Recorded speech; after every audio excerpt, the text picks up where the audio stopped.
Under the cold, pale light of the moon, the Valley of the Kings stretches out like a forgotten wound in the earth. It is silent here, silent in a way that only ancient places can be. A stillness so thick it presses against the chest, urging a pause. Every grain of sand, every crumbled stone, seems to hold its breath. The desert stretches infinitely, wrapping the tombs of long-dead pharaohs in shadows that never leave. Here, in this hollow of history, time feels like something soft and heavy, a blanket of forgotten stories laid over centuries of bloodshed and secrets. The tombs, monumental yet weathered by millennia of neglect, lie scattered across the valley floor, their entrances sealed with stones and curses. Beneath the shifting sands, treasures lie hidden, golden masks, jeweled thrones, and priceless artifacts that once belonged to kings and queens. But those things are not the most precious of all. The true treasures, what has remained hidden for so long, are the stories buried beneath these stones. Stories of betrayal, of passion, of a civilization whose splendor was matched only by its darkness. For centuries, Egypt has been presented as a kingdom of majesty, of divine rulers who commanded the heavens and earth alike. The pyramids, the great sphinx, the golden treasures, they have become the face of ancient Egypt, the image that we all know, that we all admire. But beneath these glorious symbols lies a darker truth, one so profound that ancient scribes took great pains to erase it from history itself.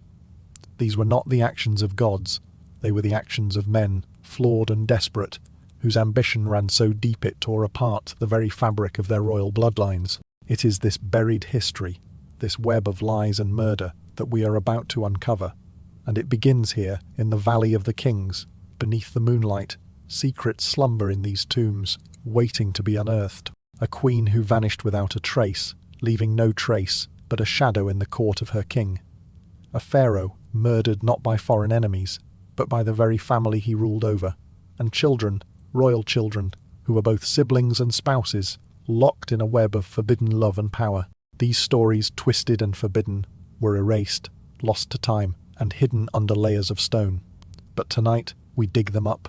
The stories that were buried in the silence of the desert are ready to speak, and by the time this journey is over, Egypt will no longer seem like the land of golden gods, but a land of haunted phantoms, a kingdom where even the gods themselves were not free from the darkness of their desires. But before we venture deeper into the tombs, we must first ask, who were these rulers, these men and women who believed themselves to be gods? What drove them to hide such secrets? To understand what they tried to bury, we must first understand who they were and why they believed themselves to be more than human. Imagine, for a moment, that you are a god, not in the way we understand gods today, not abstract, distant, or omnipotent, but a living god, flesh and blood, walking the earth among your people, the sun itself believed to rise and set because of your will.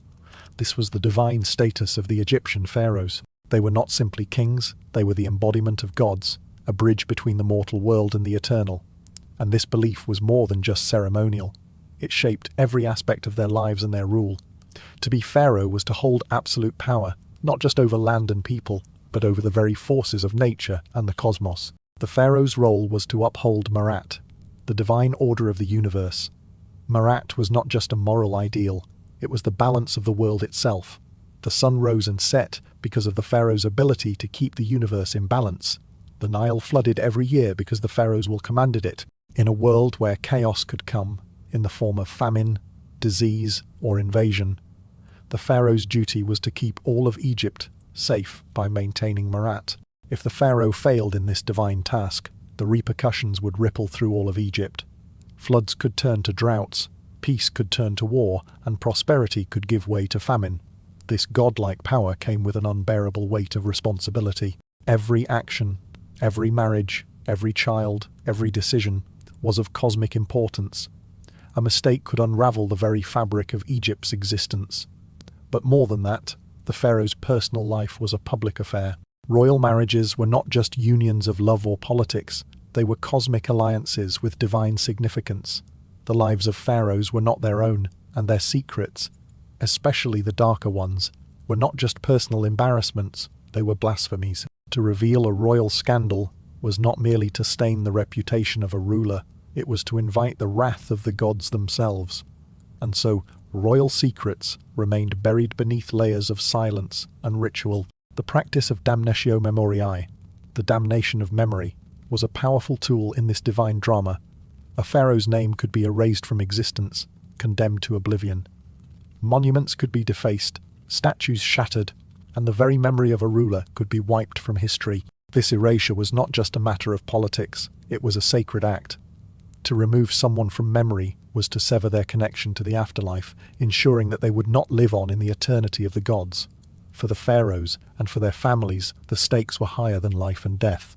They were matters of immortality. Behind the walls of the royal court, a different world existed, a world of unimaginable wealth, beauty, and power, but also one of paranoia, intrigue, and terror.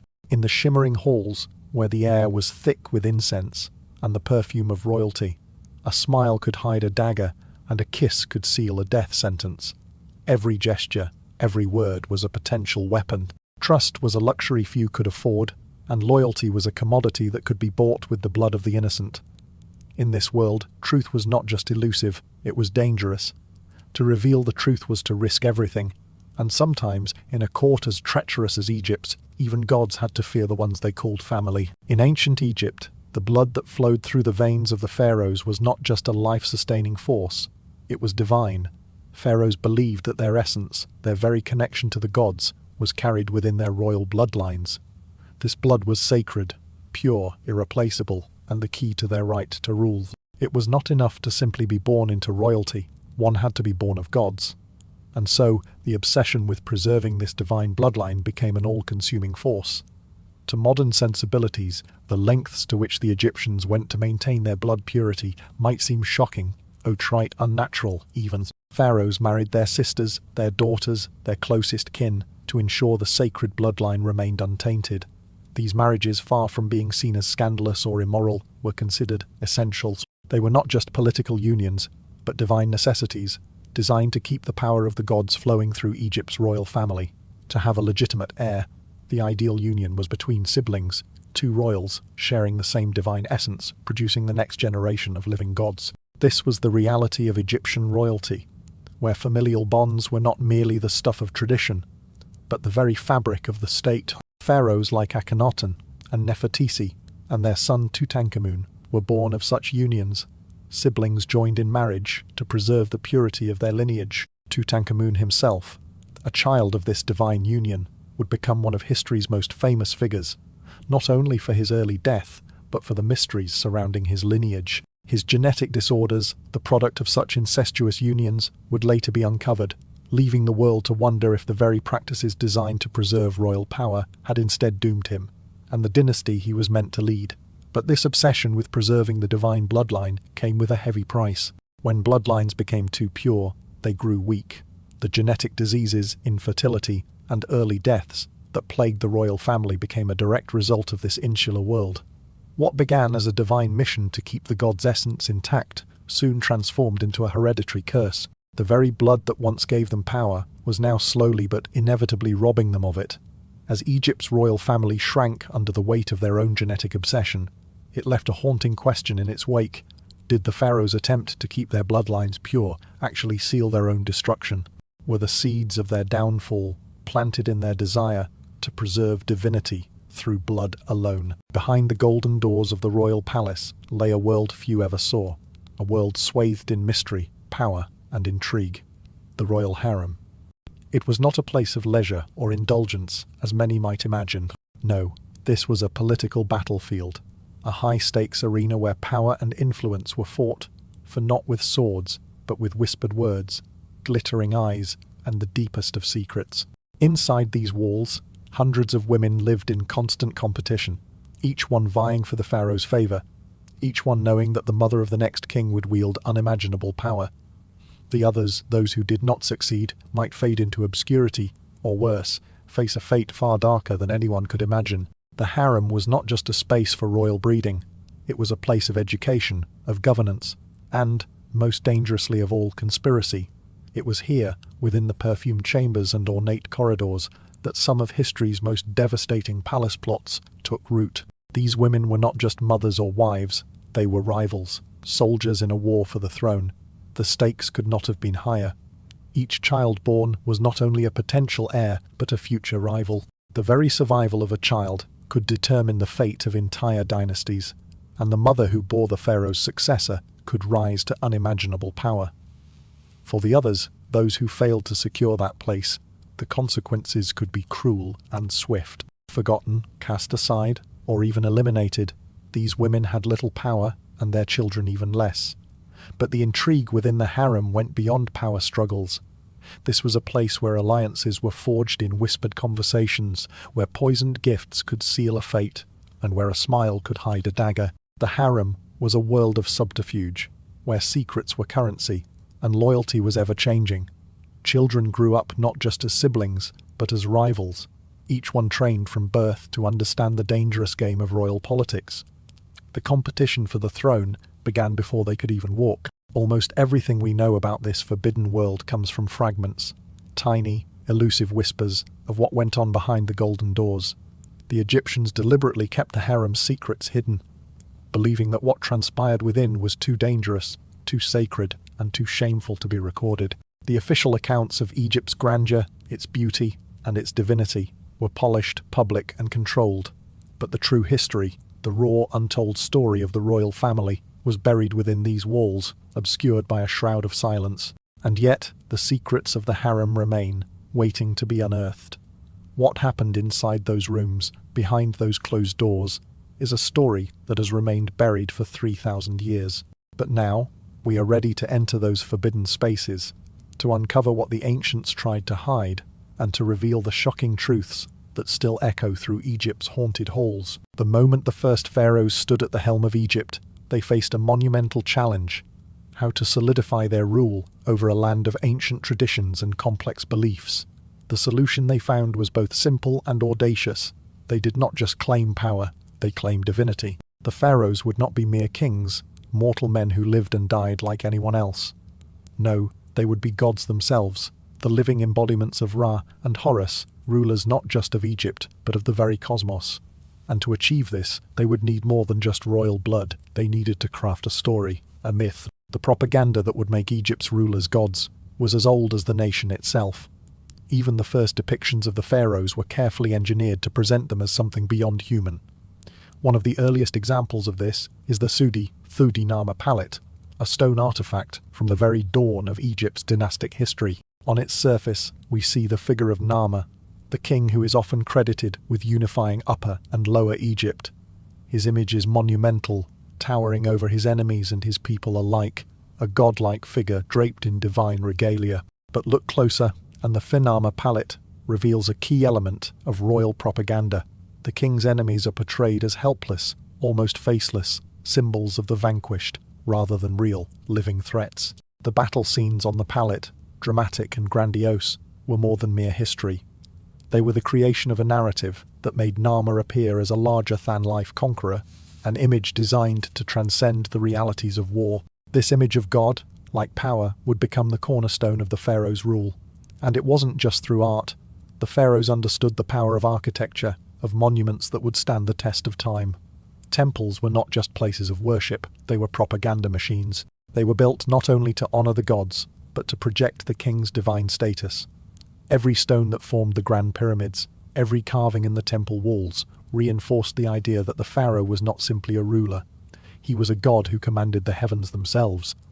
But the manipulation didn't stop with monuments. The pharaohs wielded an even more powerful tool, the priesthood.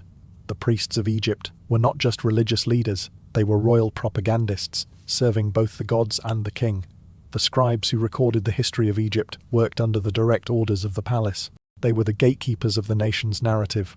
The victories of the pharaohs were exaggerated, embellished, and sometimes entirely invented. Meanwhile, inconvenient truths, the failures, the defeats, the human frailties were quietly omitted. The scribes were told what to write, and they obeyed. An embarrassing loss on the battlefield. It became a great triumph in the royal annals. A weak and indecisive ruler. His legacy was reshaped into that of a mighty conqueror. History, as we know it, was never an unbiased record. It was the story the pharaohs wanted the world to believe.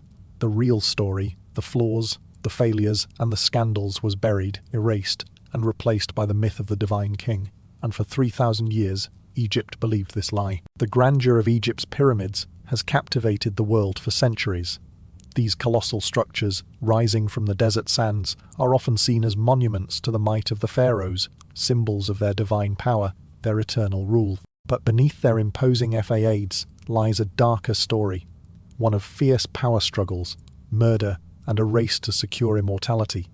Building a pyramid was the ultimate responsibility of a pharaoh. It was not just a tomb, it was the gateway to the afterlife, the assurance that the ruler's soul would live on for eternity. But this monumental task came with a heavy price. The resources required to build such a massive structure were enormous. From the labor of thousands of workers to the quarrying of stone, the pyramid consumed vast amounts of wealth, time, and manpower. For a pharaoh, there was no more sacred duty than constructing this tomb. Yet the process often led to violent power struggles. What is less commonly known is that the pharaoh's duty to build a pyramid was so vital that some rulers didn't wait for their predecessors to die. They simply made sure it happened sooner.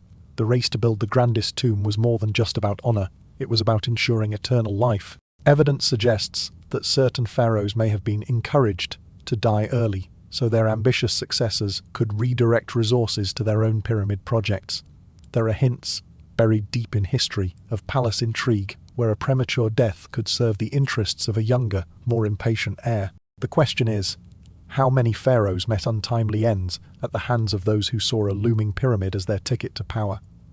One of the most chilling pieces of evidence lies in the unfinished pyramids. These abandoned monuments, standing as half-completed skeletons of stone, tell a tale of sudden deaths or violent transitions of power. The sight of these half-built structures suggests that the pharaohs who ordered their construction may have been removed from power far earlier than expected, their work abandoned before it could be finished. Were these unfinished pyramids the result of natural causes, or were they the aftermath of political assassination, the victims of heirs and officials eager to claim the throne?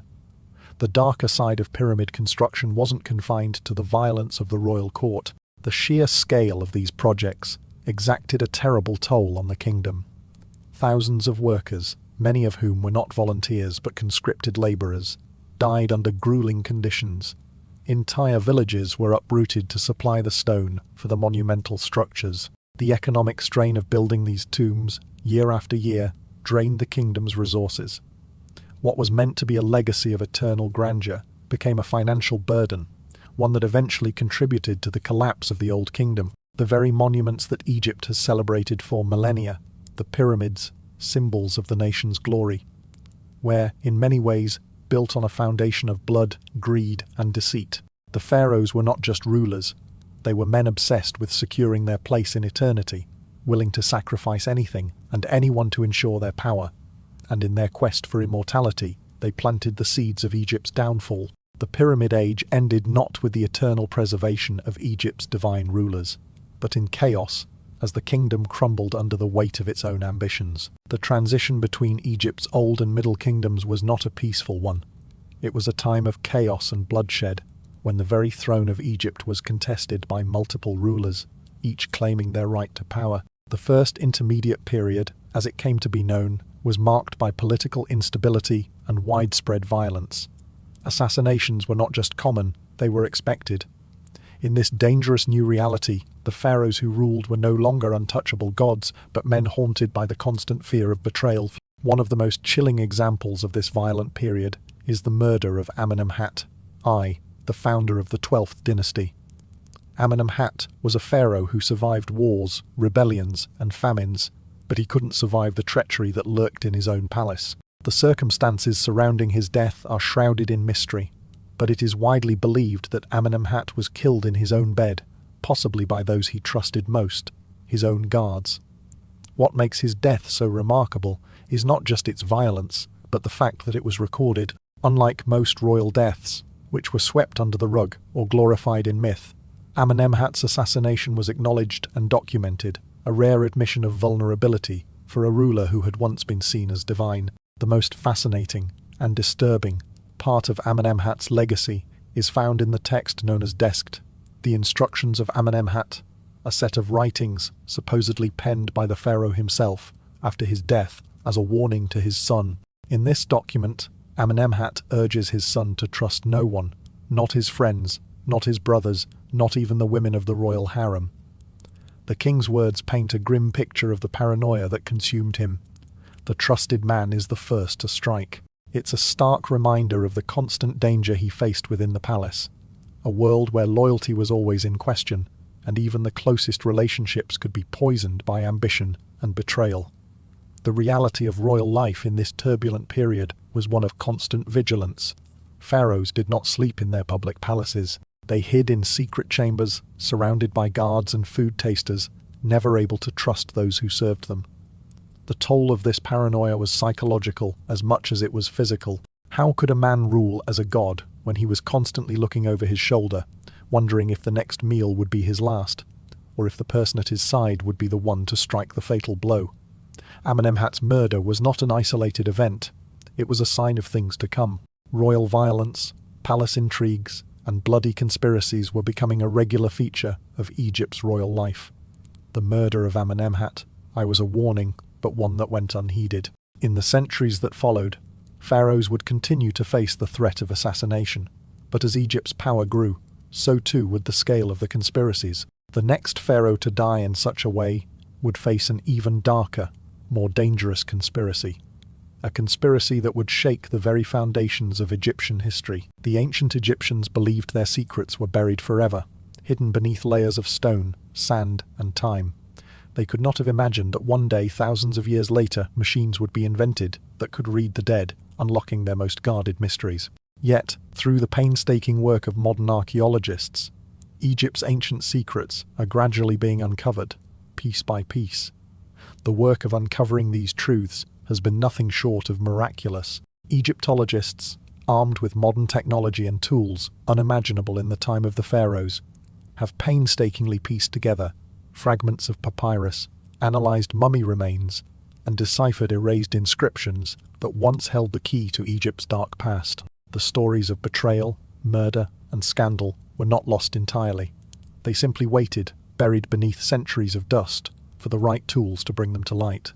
One of the most significant discoveries that illuminated Egypt's royal conspiracies came in the form of the Thuvai judicial papyrus end. This ancient document, unearthed only in the last century, revealed the existence of a hidden world of palace intrigue, where the women of the royal harem plotted for power, and assassinations were not just expected, they were a fact of life.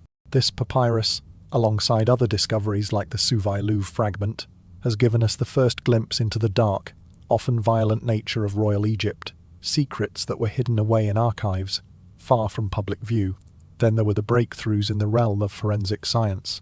Advances in medical technology, such as CT scans, allowed us to peer inside the mummified remains of Egypt's most famous king, Tutankhamun. Through this, we discovered the physical cost of the royal bloodline obsession, genetic disorders, possibly caused by incestuous marriages, that plagued Tutankhamun's short life.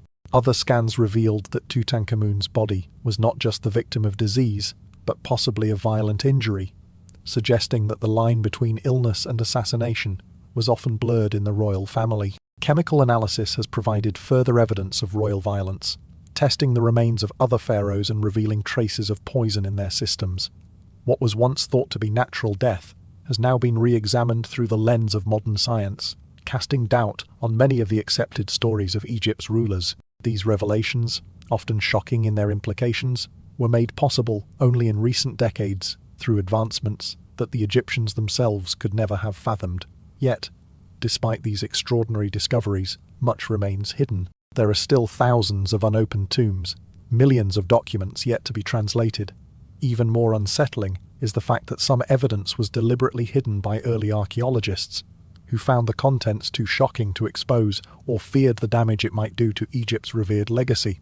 The secrets we've uncovered so far, those we've explored in this documentary, are only the beginning. What we know now is just the surface. There are still darker truths buried beneath the sands of time, waiting to be revealed. The royal harem of ancient Egypt was not just a collection of luxurious rooms and lavish adornments. It was a fortress, an architectural maze designed to control, conceal, and protect the most valuable assets in the kingdom, the women who could elevate a family to the throne. The palace complex was built with high walls that shielded its inhabitants from the world outside, with gates heavily guarded by men who were sworn to secrecy. Inside, a city within a city flourished, a world separate from the bustling life of the pharaoh's court. There were separate apartments for each of the pharaoh's wives, each living in a space of incredible opulence, but also intense isolation. The harem was both a sanctuary and a prison, where the most powerful women in Egypt lived with one goal in mind: to ensure the success of their sons, the future rulers of the land. These complexes were designed not only for comfort but for control. Hidden passages and secret corridors ran beneath the walls, allowing for secretive movements. The women could be seen in public, but they were always watched, by guards, by servants, by spies within their own ranks. There was little room for privacy in a place where every word could be overheard and every action scrutinized. This was a kingdom of secrets, where alliances were forged and broken, and loyalty was as fluid as the sands of the desert. Within these walls, power was not just in the hands of the pharaoh. It was shared, contested, and sometimes taken by force. The harem was not just a home for wives, though it was also a place for the pharaoh's mother, sisters and daughters, all living under the same roof, bound by their relationships to the royal bloodline. Sometimes, foreign princesses would be sent as diplomatic gifts, further complicating the power dynamics. These women were more than just consorts.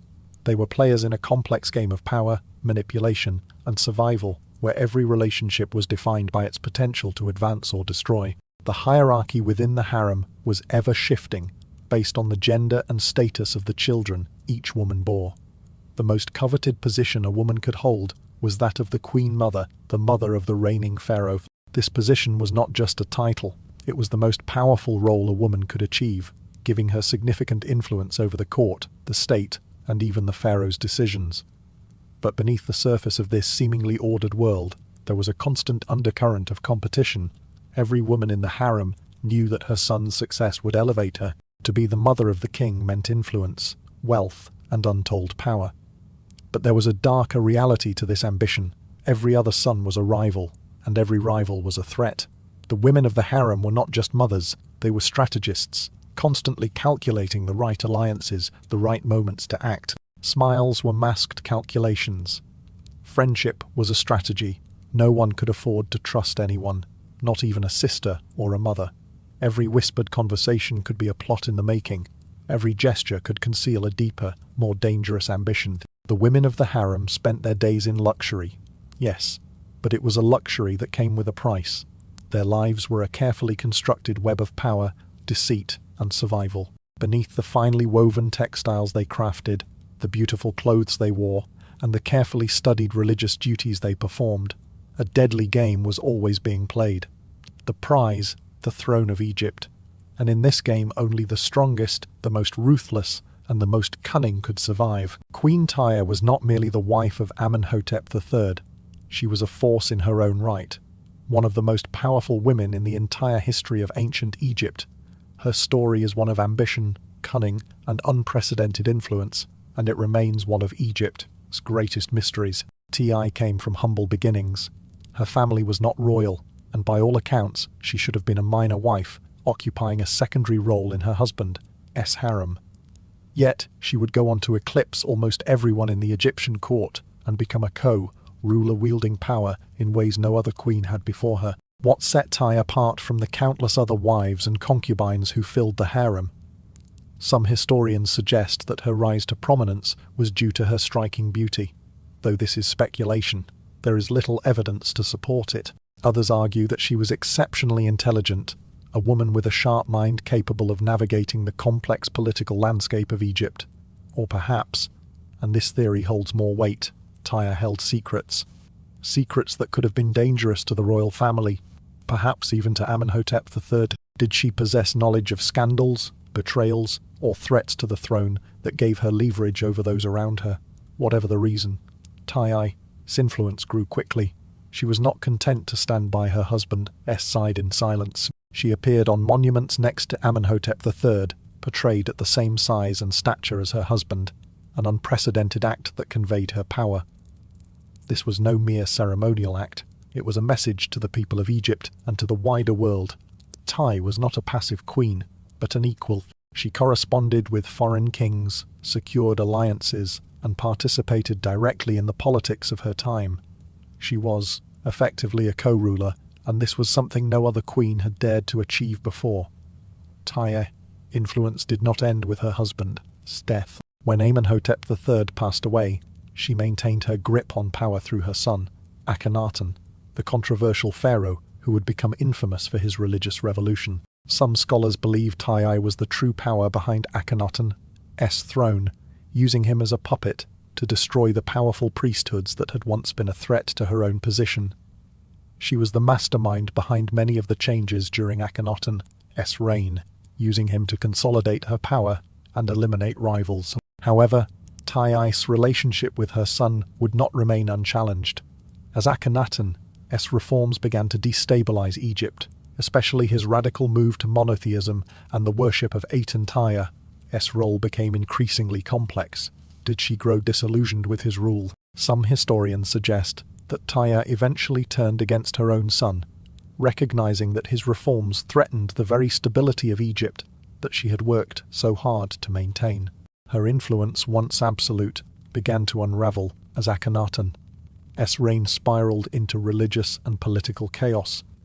Perhaps most fascinating and most tragic is the mystery surrounding Tyre's death. Her mummy was found hidden away, misidentified for decades, an act that suggests someone wanted to erase her from history, even in death. Her true identity was only confirmed in 2010 through groundbreaking DNA testing. This posthumous erasure, a deliberate attempt to obscure her true power, adds a layer of intrigue to her already fascinating legacy. She was born a commoner, but she died a ruler of an empire. Her story is a testament to how women could wield hidden power in Egypt, and how that power could be dangerously threatening to those who feared it. In 1155 BCE, Pharaoh Ramesses III, one of Egypt's most formidable rulers, appeared to be invincible. He had defeated foreign invasions, built monumental temples, and presided over a kingdom that seemed to have no end to its glory. After ruling for over 30 years, he seemed assured of his place in Egyptian history. Yet, within the very heart of his empire, within the luxurious confines of his harem, a deadly plot was taking shape. A plot that would end his reign and change Egypt forever. At the center of this conspiracy was a secondary wife of the pharaoh, a woman named Tyre, not to be confused with the great queen Ty of Amenhotep III's reign. Unlike her royal predecessors, Tyre's ambition knew no bounds. She wanted her son, Pentower, to inherit the throne, not the designated heir, and she was willing to do whatever it took to make that happen. What followed was a conspiracy of shocking scale. Dozens of people became embroiled in the plot. Women from the harem, court officials, army officers, and even magicians who used spells and incantations to weaken the pharaoh's guards. The conspirators went to great lengths to disguise their plans, using wax figurines to represent Ramesses III and his family. Secret messages passed between the conspirators, and even seduction to gain the trust of those close to the pharaoh. Every move was calculated. The conspirators believed that by taking Ramesses III, they could place Pentower on the throne and erase their rivals from the kingdom's history.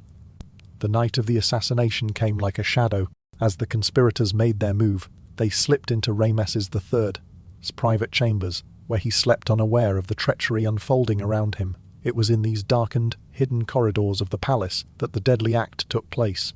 Assassins, their blades flashing in the moonlight, crept into the room.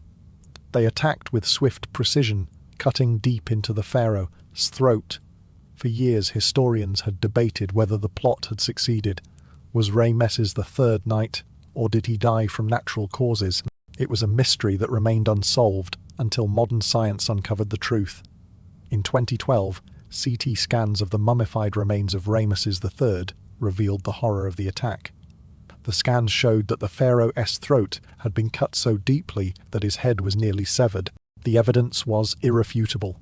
The conspiracy had succeeded. Ramesses III had been murdered in his own bed by those closest to him, those who had vowed to serve him. The great king had been betrayed by his own.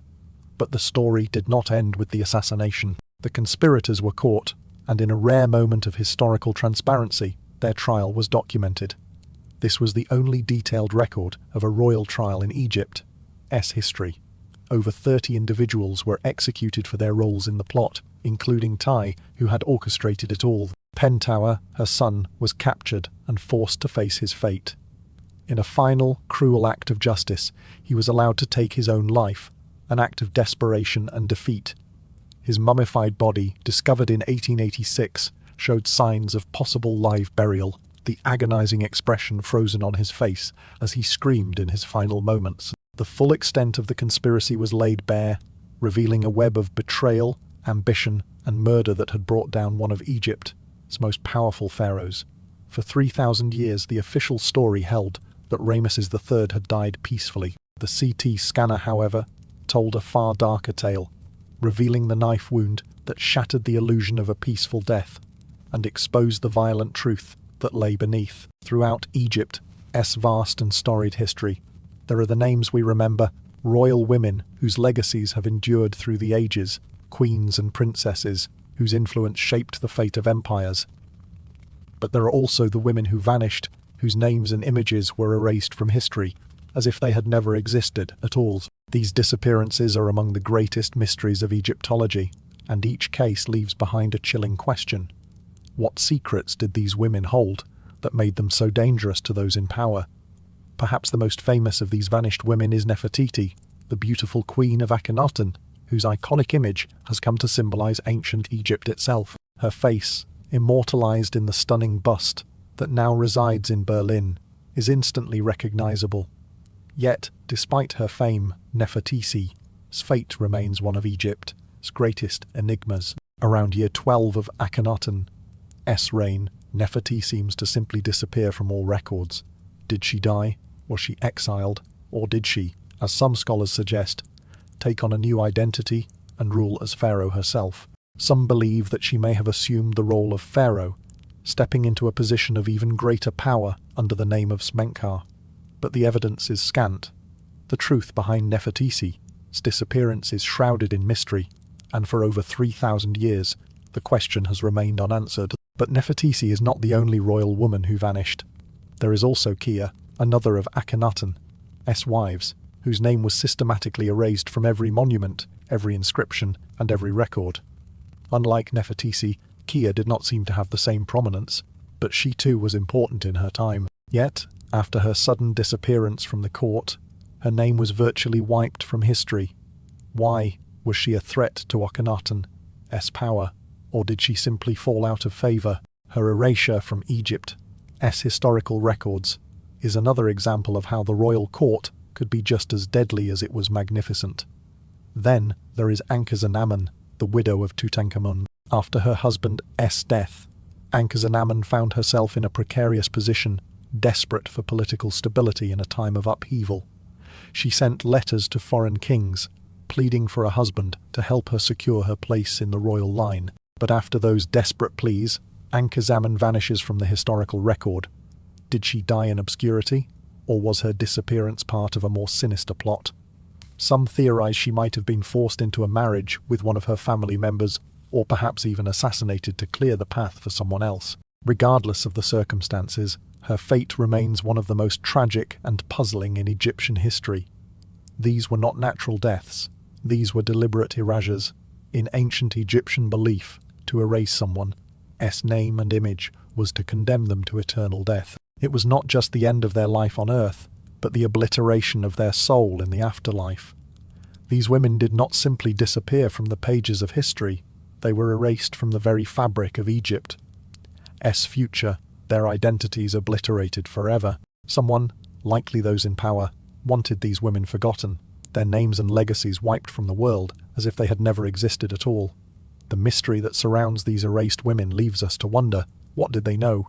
What secrets were they hiding that made them so dangerous to those who ruled Egypt? Were they merely victims of palace intrigue? Or did their disappearance serve a larger purpose? One that we may never fully understand. In the annals of Egyptian history, few figures stand as boldly as Hatshepsut. Not simply a queen, she declared herself pharaoh. Not just a consort, but a ruler in her own right. She took the impossible throne, becoming one of Egypt's most remarkable and controversial rulers. But her rise to power was anything but conventional. Born into a world that expected women to remain in the shadows of their male relatives, Hatshepsut defied every expectation placed on her by custom, tradition, and gender. Hatshepsut's path to the throne began as regent to her young stepson, Thutmose III, after the death of her husband, Thutmose II. By all accounts, once the boy came of age, he would assume the crown and rule Egypt. But Hatshepsut had other plans. Instead of stepping aside as tradition demanded, she did something unprecedented. She crowned herself king. In an era when only men were supposed to sit on Egypt's throne, she made the bold decision to take power for herself.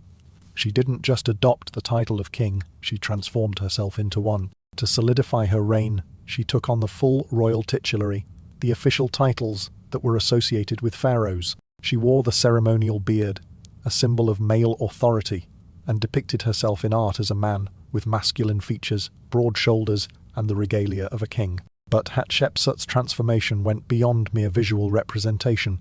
She reinvented the role of ruler itself. In some texts, she used feminine pronouns, in others, masculine. It was as if she were not merely claiming authority, but creating a new category of ruler that blended both masculine and feminine power, defying the binary gender roles that had governed Egypt for centuries. Hatshepsut's reign was not only about her identity as king, but about the powerful propaganda that she used to back it. She claimed a divine birth, asserting that the god Ammon himself had fathered her. To reinforce this, she commissioned elaborate reliefs and carvings that depicted Ammon appearing to her mother, declaring that Hatshepsut was destined to rule. It was a message not just for her people, but for history, that she was divinely appointed, and thus her right to rule was absolute, and rule she did. Over her 20-year reign, Hatshepsut oversaw a period of unprecedented peace and prosperity. She was a patron of the arts, commissioning some of Egypt's most beautiful monuments, including the stunning mortuary temple at Deir el-Bahari, which still stands today as a testament to her vision. She expanded trade routes, bringing wealth to Egypt from distant lands, and ensured stability in the kingdom.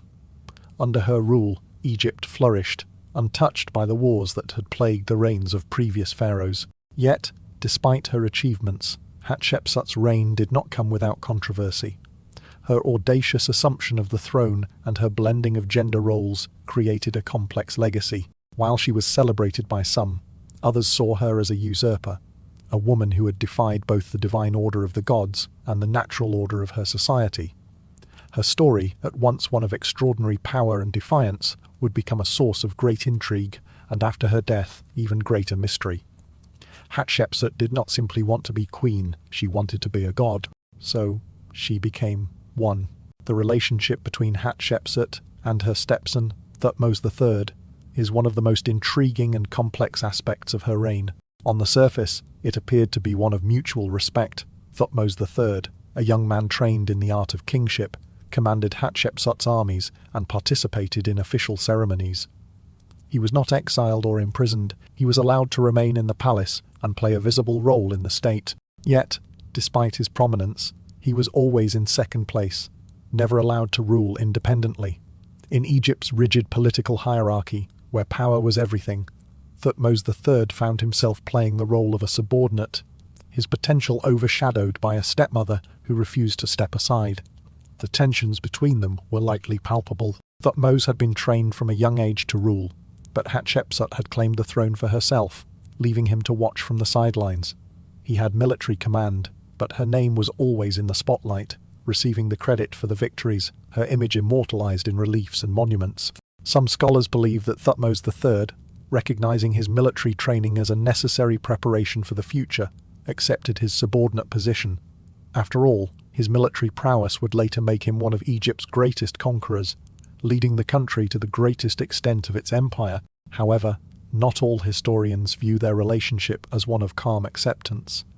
There are signs that Thutmose III's patience began to wear thin over the years. In inscriptions, Thutmose's name is often added reluctantly to monuments and documents, as though his participation was secondary, forced upon the artist or scribe. In certain ceremonies, his role was deliberately diminished. Hatshepsut's power was undeniable, but in the background, the question lingered. How long could Thutmose wait before claiming the throne that was rightfully his? The question of how Hatshepsut died is one of Egypt's greatest unsolved mysteries. She disappears from the historical record around the age of 50. Not young, but not old by the standards of the time. Did she die naturally, or was her death a result of political maneuvering? The absence of information about her final days is suspicious in itself. Some scholars suggest that Hatshepsut may have been forced to abdicate, or worse, that Thutmose III, having waited patiently for 2 decades, finally took matters into his own hands. But no definitive evidence has emerged to confirm any theory. The disappearance of Hatshepsut from the records, with no clear cause of death, leaves an air of ambiguity, hinting that someone, perhaps Thutmose III himself, controlled the narrative surrounding her end. Thutmose III smiled at her coronations, commanded her armies, and waited. For 20 years he bided his time, and with each passing day, his grip on the throne grew stronger. What would happen next was stranger and more deliberate than simple revenge. The destruction of Hatshepsut's memory is one of the most deliberate, systematic efforts at damnatio memoriae in all of history. This was not a mere series of accidental losses or the passage of time erasing her name. No, this was an organized campaign to erase her from the very fabric of Egypt's royal history. One that targeted her images, her monuments, her legacy. The efforts to destroy her memory did not begin until approximately 20 years after her death, during the later years of Thutmose III's reign. This delayed destruction raises a key question. Why wait so long? Scholars have long debated the reason behind this gap. Some argue that Thutmose III's actions were motivated by pure hatred. For 20 years he may have waited until he felt secure enough in his own power to finally take revenge on the woman who had usurped the throne. Her audacious claim to kingship, her refusal to step aside, and the remarkable success she had as pharaoh might have been a personal affront to him. Only after years of consolidating power could Thutmose III afford to erase her from Egypt's official history. Other scholars propose a more political motive. As Thutmose III grew older, and with the concerns of his own succession mounting, he may have seen Hatshepsut's legacy as a dangerous precedent. If the world knew that a woman could once be pharaoh, it might embolden his daughters, or any future female members of the royal family, to make similar claims. In a kingdom where succession and power were paramount, the idea of a female ruler had to be expunged to preserve the traditional male-dominated royal lineage. A third theory suggests that the erasure of Hatshepsut's memory was not directly Thutmose III's doing, but was instead ordered by his son, Amenhotep II, who might have had his own reasons for discrediting Hatshepsut. This theory is grounded in the idea that Amenhotep II, who succeeded Thutmose III, wanted to distance his reign from the unconventional legacy of his father's predecessor. The female pharaoh's rule may have been viewed as an embarrassment or an anomaly by the new ruler, and thus it was strategically erased from public record. The destruction itself was meticulous and widespread. Statues of Hatshepsut were smashed and buried, her name was hacked from inscriptions, and her images were chiseled away from temple walls. But there was a curious selectivity in the destruction. Some images were spared, particularly those in less visible locations, suggesting that the goal was not to obliterate her entirely from history, but to manage the public perception of her reign. The fact that some of her monuments and reliefs were left intact implies that the campaign was as much about controlling public memory as it was about obliterating her legacy. Perhaps the most personal aspect of this erasure came after Hatshepsut's death. Her mummy was removed from her tomb and hidden, its location lost for over a century. Archaeologists searched for her remains for years, but found nothing, until 2007, when Hatshepsut's identity was finally confirmed, not by a grand discovery, but through a single humble tooth found in a jar. This was the final vindictiveness of a royal attempt to erase a ruler from history. They didn't just want her dead, they wanted her to never have existed at all. Hatshepsut had been erased, not just from the pages of history, but from the very stone upon which Egypt's rulers had been memorialized. Nefertiti's story is one of beauty, power, and one of history's greatest mysteries. Her face, immortalized in the iconic bust that has become a symbol of ancient Egypt, is familiar to nearly every person on Earth. But the woman behind that face, the political strategist, the co-regent, the possible pharaoh, remains a shadow in Egypt's royal history. While we know her image better than almost any ancient figure, we have little idea what truly happened to her. Nefertiti's prominence during her reign was unparalleled. She was not merely a queen by title, but a force in her own right. Unlike previous queens, whose roles were largely ceremonial, Nefertiti appeared on monuments more frequently than any of her predecessors. She was depicted in poses usually reserved for pharaohs, smiting Egypt's enemies, a role that conveyed not just beauty but authority. Some scholars even believe that Nefertiti ruled alongside her husband, Akhenaten, as a co-regent with equal power, making decisions on par with the king. Together, they embarked on one of Egypt's most radical religious revolutions, the establishment of Aten, the sun disk, as the sole god of Egypt. Nefertiti was not just a passive participant in this revolution, she was a key figure, perhaps even serving as the high priestess of the new religion, wielding power as both a queen and a religious leader. Her influence in Egypt's court was immense. Yet, despite her extraordinary role, Nefertiti's story takes a sharp, bewildering turn around year 12 of Akhenaten's reign. At that point, she simply disappears from the historical record. What happened to her? Scholars have offered various theories, each more dramatic than the last. One theory suggests that Nefertiti died, possibly of disease, her disappearance explained by natural causes. Others believe that she was exiled, a victim of the religious upheaval that followed Akhenaten's extreme policies. As Akhenaten's reign became increasingly radical and divisive, his more traditional subjects, including the powerful priests of Amun, may have seen Nefertiti as a threat to their authority. Some even propose that she was murdered, her life cut short by those who resented the religious revolution she helped lead. Perhaps the most intriguing theory is that Nefertiti didn't disappear at all. Some believe that she took on a new identity and ruled Egypt herself after Akhenaten's death. The name Pharaohs has been associated with Nefertiti, with some scholars proposing that she reigned briefly as pharaoh under this title, hiding her true identity and continuing her political influence. Despite these various theories, the most tantalizing question remains: where is Nefertiti's tomb? The search for her burial has continued for decades, with archaeologists using cutting-edge technology like ground-penetrating radar to scan near the tomb of Tutankhamun. In 2015, radar scans detected mysterious chambers that might house Nefertiti's final resting place. If her body is indeed still hidden, her secrets, those that could illuminate the political and religious chaos of her time, may still await discovery. The fact that Nefertiti's body remains lost only deepens the enigma of her life and death.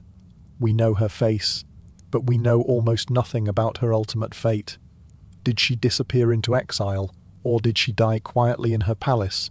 Or did she, as some believe, become the pharaoh herself? The mystery of Nefertiti continues to captivate, her secrets buried in the sands of time, waiting for the right moment to be uncovered. The story of Tutankhamun's life, as we know it today, is far more tragic and complex than the golden mask that is often associated with his name. The boy king, who ascended to Egypt's throne at a young age, was born into a family riddled with scandal, dysfunction, and the catastrophic consequences of royal incest. What the world knew as a glittering empire, ruled by divine kings, was in fact a kingdom of frailty and suffering, especially for Tutankhamun, whose very existence was a result of the destructive obsession with preserving the royal bloodline. Recent DNA analysis has revealed a shocking truth about Tutankhamun's origins.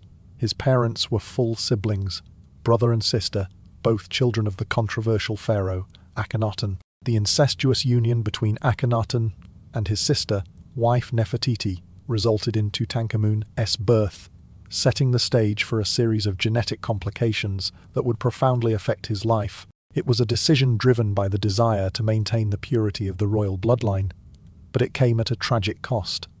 The genetic disorders stemming from this inbreeding created a boy whose body would betray him at every turn. Tutankhamun was born with several physical afflictions that would have plagued him throughout his short life. He had a club foot, which meant he struggled to walk without assistance, and he had a cleft palate and bone disorders, conditions that would have caused him constant pain. Over 130 walking sticks were discovered in his tomb, suggesting that he relied on them to move around, perhaps unable to walk without support. It's likely that he experienced regular pain from his skeletal issues, making even the most basic tasks challenging. Worse yet, his health problems didn't end with his mobility issues. There is evidence suggesting that he may have suffered from seizures, and some researchers believe his genetic disorders were so severe that they severely impacted his ability to function as a ruler. Despite these limitations, Tutankhamun was thrust onto the throne of the most powerful empire in the ancient world, a kingdom in turmoil after the radical religious revolution initiated by his father, Akhenaten. As a teenager, he found himself at the helm of Egypt's destiny, but he was far from ready to lead. Surrounded by ambitious adults, many of whom were focused on consolidating their own power, he became little more than a puppet, a tragic figure with a crown that weighed heavy on his already frail shoulders. His rule was never truly his own. As part of the continuation of his father's dynastic and incestuous practices, Tutankhamun married his half-sister Ankhesenamun, furthering the cycle of genetic damage that had already manifested in his own body. Their attempts to produce an heir were tragically unsuccessful. In Tutankhamun's tomb, archaeologists found 2 mummified fetuses, believed to be stillborn daughters, likely the result of the same genetic issues that plagued Tutankhamun himself. These children, who might have been the key to the continuation of the royal bloodline, were never given a chance to live. They were buried beside their father, whose life was already a symbol of inherited suffering. Tutankhamun's story is one of heartache and fragility, a young king trapped by the very legacy of his royal family. He was not the golden figure we often imagine, immortalized in treasures and masks. He was a child of tragedy, suffering from conditions that made even survival a battle, let alone leadership. His legacy, often reduced to the dazzling discovery of his tomb, is far more complex and profoundly human than anyone could have imagined. The reign of Tutankhamun was defined by the aftermath of his father's radical religious revolution. Akhenaten had shaken Egypt to its very core by replacing the traditional pantheon of gods with a single deity, the sun disk, Aten. This monotheistic shift, intended to consolidate his power and elevate Aten above all other gods, had devastated the powerful priesthood of Amun, who had long held considerable influence. Akhenaten's changes not only closed the temples of the gods, but also alienated much of Egypt's population, many of whom continued to worship the old gods in secret.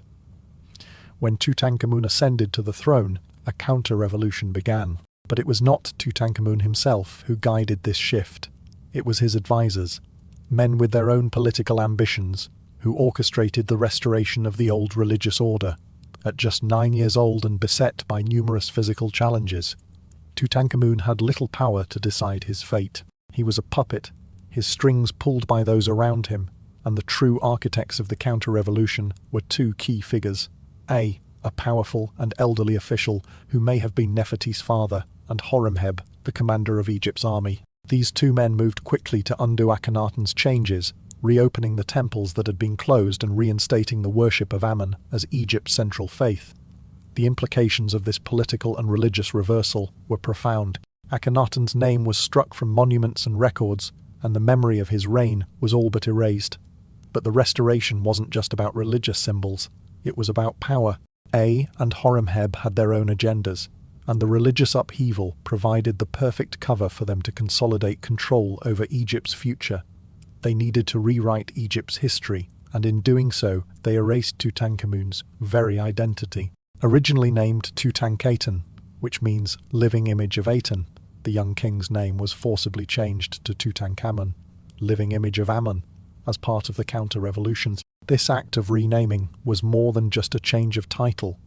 It was the deliberate erasure of Tutankhamun's original identity, a symbolic repudiation of his father's legacy. From the moment he became king, his name, religion, and even his destiny were rewritten by those who sought to undo everything Akhenaten had built.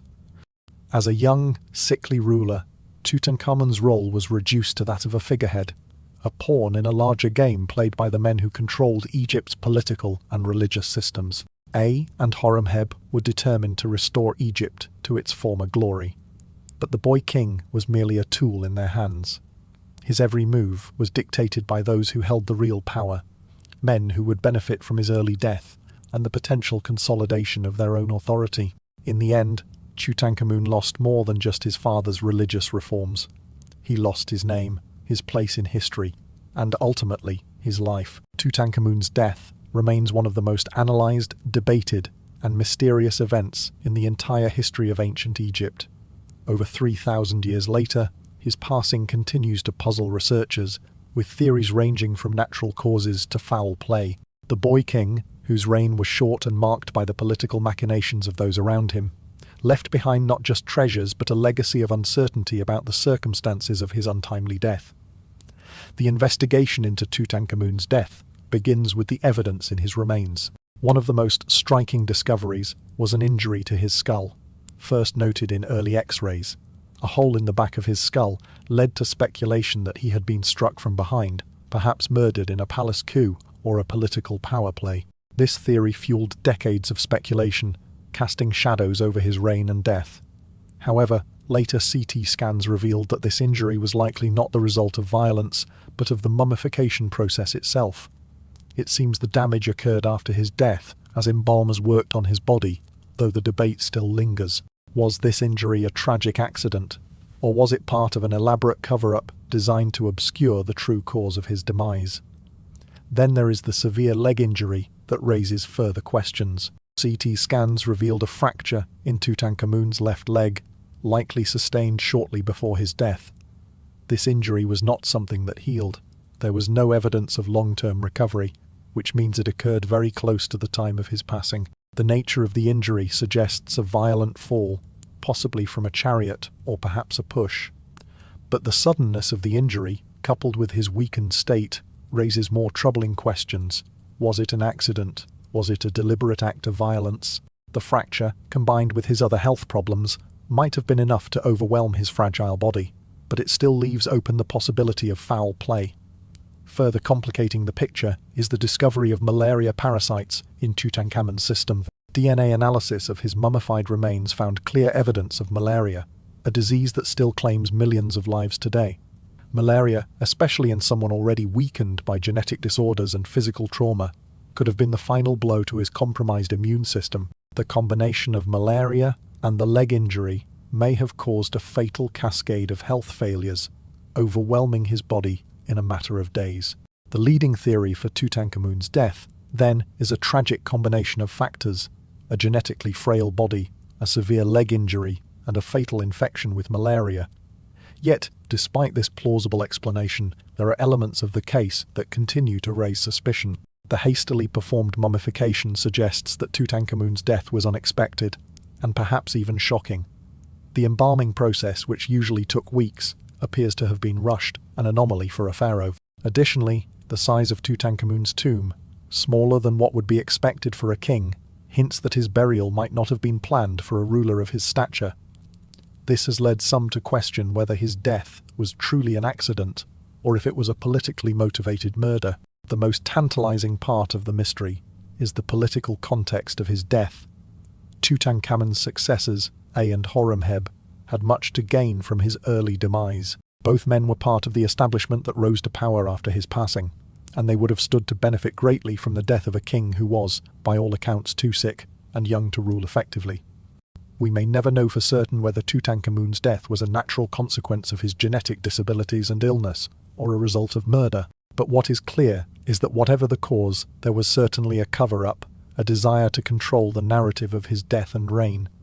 The mystery of how he died remains open, an enigma that continues to captivate and intrigue historians, archaeologists, and armchair detectives alike. Tutankhamun's death remains one of the most analysed, debated, and mysterious events in the entire history of ancient Egypt. Over 3,000 years later, his passing continues to puzzle researchers, with theories ranging from natural causes to foul play. The boy king, whose reign was short and marked by the political machinations of those around him, left behind not just treasures but a legacy of uncertainty about the circumstances of his untimely death. The investigation into Tutankhamun's death begins with the evidence in his remains. One of the most striking discoveries was an injury to his skull, first noted in early X-rays. A hole in the back of his skull led to speculation that he had been struck from behind, perhaps murdered in a palace coup or a political power play. This theory fueled decades of speculation, casting shadows over his reign and death. However, later CT scans revealed that this injury was likely not the result of violence, but of the mummification process itself. It seems the damage occurred after his death, as embalmers worked on his body, though the debate still lingers. Was this injury a tragic accident?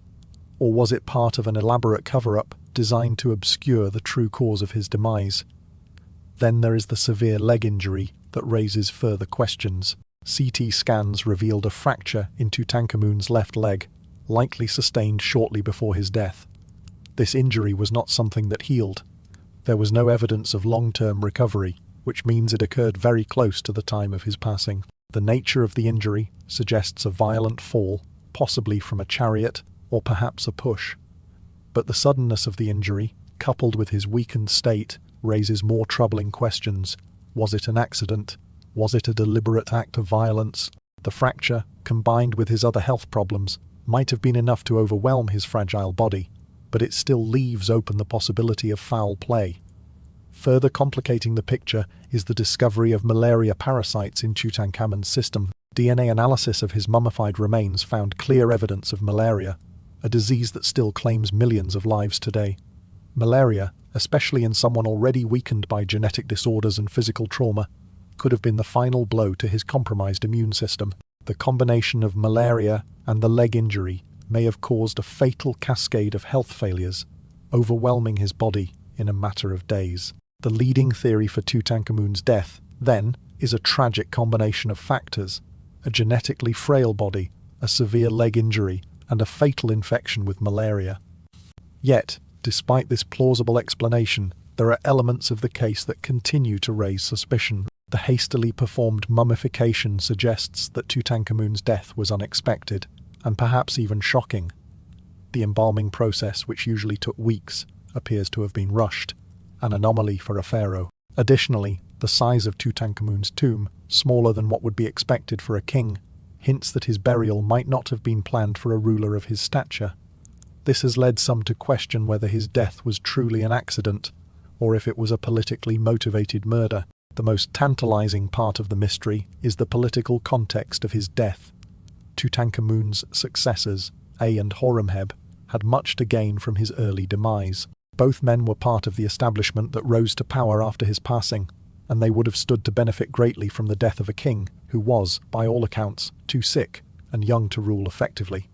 We may never know for certain whether Tutankhamun's death was a natural consequence of his genetic disabilities and illness or a result of murder. But what is clear is that whatever the cause, there was certainly a cover-up, a desire to control the narrative of his death and reign. The mystery of how he died remains open, an enigma that continues to captivate and intrigue historians, archaeologists, and armchair detectives alike. The aftermath of Tutankhamun's death revealed a dark, disturbing chapter in Egyptian history, one marked by treachery, manipulation, and the ruthless pursuit of power. With the young king dead and no heir to continue his line, the scramble for the throne began almost immediately. But it was not just the men who had controlled Tutankhamun's reign who sought to seize power. It was the desperate widow of the boy king, Ankhesemen, who faced her own terrifying fate in the aftermath of his death. Ankhesemen, a young woman who had been married to Tutankhamun, in an attempt to maintain the royal bloodline, found herself without a husband and without an heir to inherit the throne. In a world where succession was everything, she was left in a precarious position. The only hope for Egypt's stability was to marry again, but the political landscape had already begun to shift. Ankhesemen's options were limited, and the solution presented to her was not one of her choosing: marriage to a powerful and elderly official who would become pharaoh. But Ankhesemen was not willing to accept this fate without protest. She sent desperate letters to the Hittite king, begging for a prince to come and marry her, thereby securing her position as queen and ensuring Egypt's future. In these letters discovered in Hittite archives, Ankhesemen's terror is palpable. "Never shall I take a servant of mine and make him my husband, I am afraid." She was terrified of being forced into marriage with the elderly A, and worse, she feared for her own safety. The Hittite king responded to her plea, sending his son to Egypt in the hopes of securing an alliance. But tragedy struck. The prince was murdered en route to Egypt, almost certainly at the hands of Egyptian forces, likely those loyal to A. The murder of the Hittite prince left Ankhesemen with no options. She was eventually forced to marry A, who became pharaoh, but her power and influence were short-lived. She briefly appeared in official records, but after that, she disappears from history entirely. What happened to Ankhesemen? Was she killed, imprisoned, simply allowed to fade into obscurity? The truth remains unknown, but the possibilities are chilling.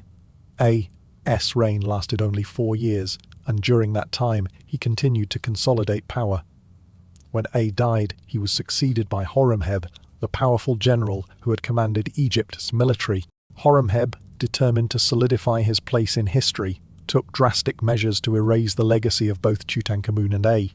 He systematically removed their names from the king lists, claiming their reigns as his own, effectively erasing them from Egypt's official records. The destruction of Tutankhamun's family was complete.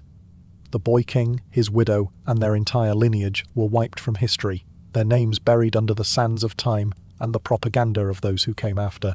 Only the fortuitous failure of tomb robbers to locate Tutankhamun's tomb preserved his legacy for future generations. If not for the discovery of his untouched tomb in 1922, Tutankhamun would have been completely forgotten, another casualty of the power struggles and manipulations that defined his reign. Ankhesemen's tragic fate is a bitter coda to the boy king's life, a poignant reminder of the vulnerability of those trapped in the politics of ancient Egypt. From a royal queen to a powerless widow, she was victimized not only by the death of her husband, but by the ruthless ambitions of those who sought to rewrite Egypt's history for their own gain.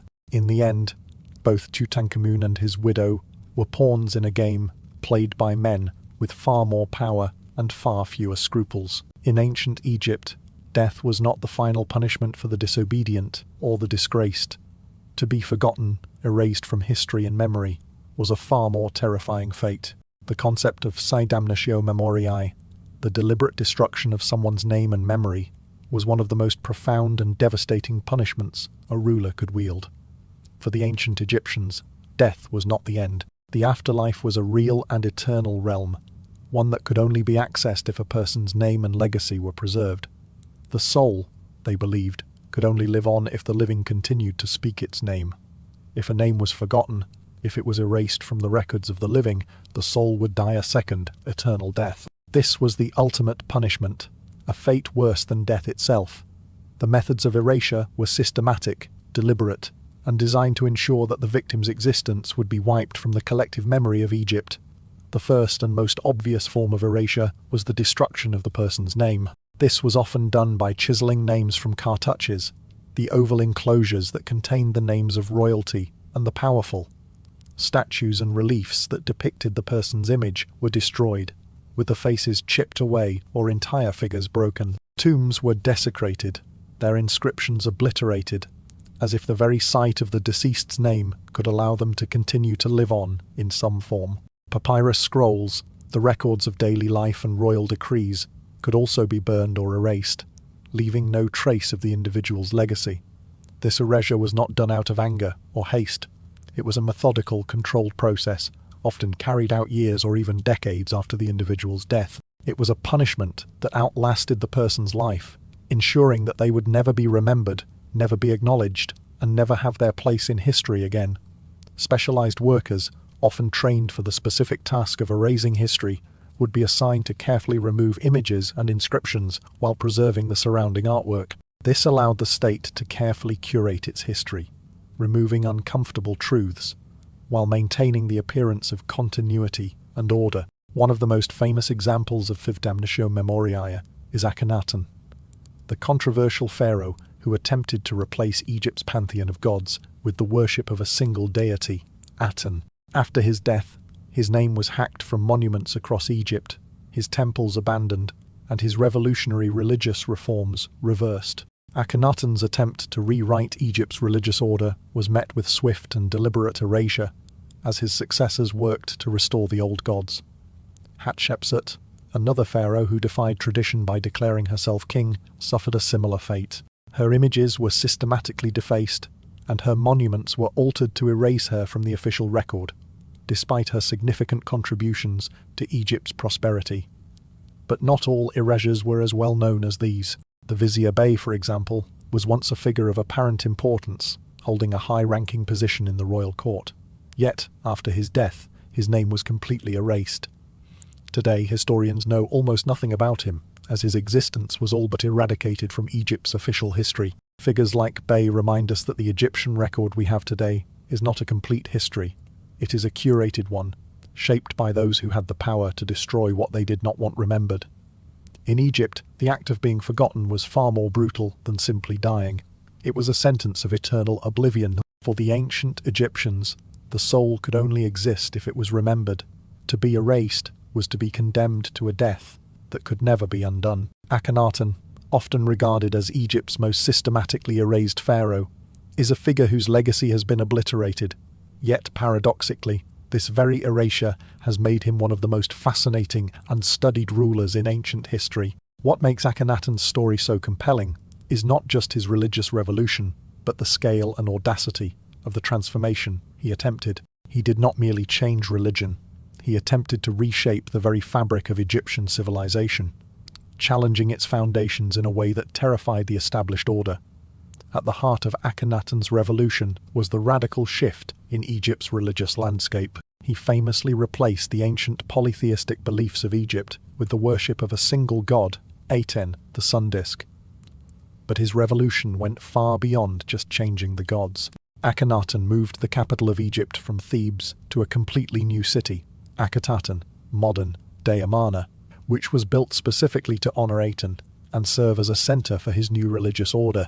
The city was an architectural marvel, with grand temples dedicated to Aten, but it was also a bold statement of Akhenaten's intentions to cut Egypt off from its past and declare a new era, one in which he, as the pharaoh, was the sole intermediary between humanity and the divine. This concept of kingship was unprecedented, transforming the role of the pharaoh into something more personal, more divine, and entirely separate from the traditional priesthood of Amun, which had held enormous wealth and power for centuries. This religious revolution was not just about changing beliefs. It was a direct challenge to the established power structures of Egypt. The priesthood of Amun, whose wealth and influence had been immense, saw their position threatened by Akhenaten's radical shift. Akhenaten's declaration that the traditional gods were false undermined the very foundation of Egyptian religious and political life. His revolution also extended to the arts, where a new, more naturalistic style emerged, emphasizing the human body in ways that were previously unseen in Egyptian art. This new art style portrayed the pharaoh in an almost androgynous, exaggerated form, a stark contrast to the idealized, rigid images of previous rulers. When Akhenaten died, the backlash against his reign was swift and devastating. His revolutionary ideas were anathema to the priesthood, the military elite, and the general population, and they wasted no time in undoing his legacy. His city, Akhetaten, was abandoned and later demolished. The stones from his city were repurposed for other building projects, symbolizing a complete rejection of his reign. His name was stricken from official records, and he was referred to in the most derogatory terms: the enemy, the rebel, the criminals. His statues were destroyed, his temples defaced, and his tomb desecrated, as his enemies sought to obliterate every trace of his existence. The most ironic twist in Akhenaten's erasure is that his very attempt to erase the old gods and reshape Egypt's identity ultimately made him a more mysterious and intriguing figure.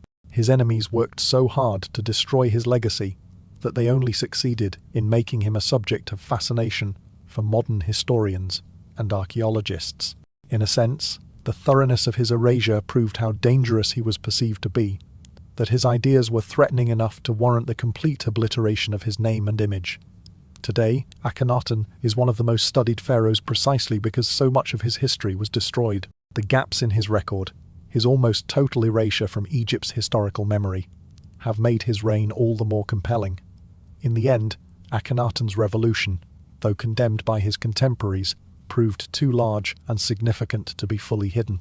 His story survived, not through the monuments he built or the records he left behind, but through the very efforts to erase him that have only amplified his mystery. Some pharaohs were so thoroughly erased from Egypt's history that their very existence was rendered taboo. Their names were stricken from the records, their reigns treated as though they never happened. In some cases, their crimes were so severe, their actions so despised, that the mere mention of their names became a crime in itself. These pharaohs didn't just fade into obscurity, they were actively expunged, their stories lost to time as part of a deliberate effort to control Egypt's legacy and memory. One of the clearest examples of this deliberate erasure lies in the Vivendi Abydos King List T, an ancient record of Egypt's pharaohs found on the walls of a temple at Abydos. The list is a vital piece of evidence in reconstructing Egypt's royal history, but it has significant gaps. Pharaohs whose names should have appeared are absent, marked only by damaged stone or left blank altogether. These omissions are no accident. The missing names represent a purposeful choice by the priests who maintained the list, likely reflecting the efforts of later rulers to eliminate inconvenient or embarrassing reigns from the official record. One of the most mysterious periods of erasure in Egypt's history came with the Hyksos, foreign kings who ruled parts of Egypt during the Second Intermediate Period. These rulers, who were not native Egyptians, were later treated as a shameful chapter in Egypt's history. Their very existence was covered up, their reigns swept aside by successive Egyptian dynasties eager to distance themselves from foreign rule. The Hyksos rule was not remembered in a positive light, and their names were intentionally excluded from the official lists. What we know of them comes primarily from the records of later Egyptian kings, who sought to paint their predecessors as foreign invaders and illegitimate rulers. Other instances of erased kings are more subtle but equally telling. A queen named Sobekneferu, who ruled at the end of the 12th dynasty, was likely erased from history because of her gender, while other female rulers like Hatshepsut were marginalized and erased to some extent. Sobekneferu's erasure may have been more complete. Her reign is rarely mentioned, and her name was expunged from royal records, suggesting that her rule, at a time when male succession was dominant, was not accepted by those who controlled the historical narrative. Perhaps one of the most dramatic discoveries came in 2014, when the mutilated mummy of a pharaoh named Senebkhe was uncovered. Senebkhe was a ruler from Egypt's Second Intermediate Period, but his reign had been completely erased from official records. His tomb revealed shocking evidence of his violent end. His body was severely mutilated, suggesting he had died in battle, yet no records of his reign nor his struggle were ever acknowledged in the traditional history of Egypt. His story, like that of many erased kings, was buried with him, concealed from the historical record by the rulers who succeeded him. These erasures were not accidental. They were the product of political decisions designed to shape the narrative of Egypt's history. The motivations behind these deliberate omissions remain a mystery. Were these kings erased because they were despised for their actions, or were they simply casualties of political conflicts? In either case, their stories remain untold. Their names were erased, their legacies buried under the sands of time. There is a fascinating paradox in the way history is preserved. Sometimes the most revealing evidence of royal scandals comes not from the documents meant to record the past accurately, but from the texts that were intended to vilify the very people they describe. Egyptian rulers, in their efforts to control their legacies, often used propaganda to praise their reigns and attack their predecessors. Yet, in their attempts to destroy their enemies' reputations, they inadvertently preserved critical details of royal scandals that would have otherwise been lost to time. Take, for instance, the case of Hatshepsut. After her death, the succeeding rulers, especially Thutmose III, sought to erase her from history, defacing her statues and erasing her name from official records. However, in doing so they inadvertently confirmed her power and accomplishments. The very extent of the campaign against her, its thoroughness and intensity, reveals how much of a threat she must have posed. The efforts to destroy her memory, far from diminishing her legacy, actually highlight her remarkable reign and force us to reconsider her significance in Egypt's history. Similarly, Akhenaten, the revolutionary pharaoh who tried to replace Egypt's pantheon of gods with the worship of Aten, became the target of brutal condemnation after his death. His successors were eager to dismantle his religious innovations, and the texts that attack him offer us some of the clearest descriptions of his reign. Ironically, the very texts meant to discredit Akhenaten's vision of a monotheistic Egypt have preserved detailed accounts of his policies, his creation of a new capital, and his artistic reforms. These condemnations, intended to erase him from memory, have given modern scholars invaluable insights into his controversial rule. One of the most striking examples of how royal scandals were preserved comes from the 50 Contendings of Horus and Seth, an ancient text that describes the mythical conflict between the gods, Horus and Seth. While the text is mythological in nature, some scholars believe it preserves echoes of real royal family disputes, potentially reflecting the power struggles and rivalries within Egypt's ruling elite. The line between myth and reality in these texts can be blurred, but they provide fascinating glimpses into the tensions within the royal court. Court cases, too, offer an unparalleled window into royal scandals. Take the fifth-edition papyrus documenting the harem conspiracy, for example. This papyrus, which details the plot to assassinate Pharaoh Ramesses III, gives us a rare, unfiltered look at the inner workings of the royal court. The accusers in the case wanted to ensure the guilt of those involved, leading them to document the details of the conspiracy in a way that inadvertently preserved the scandal for posterity. Modern scholars have developed a methodical approach to reading between the lines of Egyptian propaganda. They treat the excessive condemnation of individuals and events as evidence of their significance. The intensity of erasure campaigns and the fervor of accusations can often reveal just how threatening certain figures or moments were perceived to be. This process of sifting through ancient biases allows us to reconstruct stories that would otherwise have been buried. The ancient Egyptians' relationship with their gods was complex, intimate, and often deeply unsettling. While the public perception of Egyptian religion is often one of solemn reverence, filled with orderly rituals and divine benevolence, the myths that underpinned this religion contain stories far darker than most care to remember. These were gods who committed murder, incest, and sexual assault, tales of divine jealousy, betrayal, and misbehavior that would have been deeply uncomfortable for the priests to explain to their followers. Yet, these stories were integral to Egypt's religious framework, suggesting that the line between the divine and the human was not as clear cut as we might like to think. One of the most infamous divine conflicts in Egyptian mythology is the ongoing battle between Horus and Seth. Seth, the god of chaos and disorder, is often depicted as a violent and vengeful figure. His rivalry with Horus, the god of kingship and order, is not just a contest of power, but also of morality. In their mythological struggle, the gods engage in violent acts that include sexual assault and humiliation. Seth's actions, particularly in relation to Horus, would have been deeply troubling for the priests who maintained these myths. Stories of Seth attempting to undermine Horus, including by forcing sexual violence upon him, were part of the divine drama that, for all its symbolic meaning, also reflected the more troubling aspects of Egyptian mythology. But divine dysfunction wasn't confined to the battle between Horus and Seth. The god, Ra, the sun god, and central figure in Egyptian belief, is said to have once attempted to destroy humanity after growing disillusioned with the state of the world.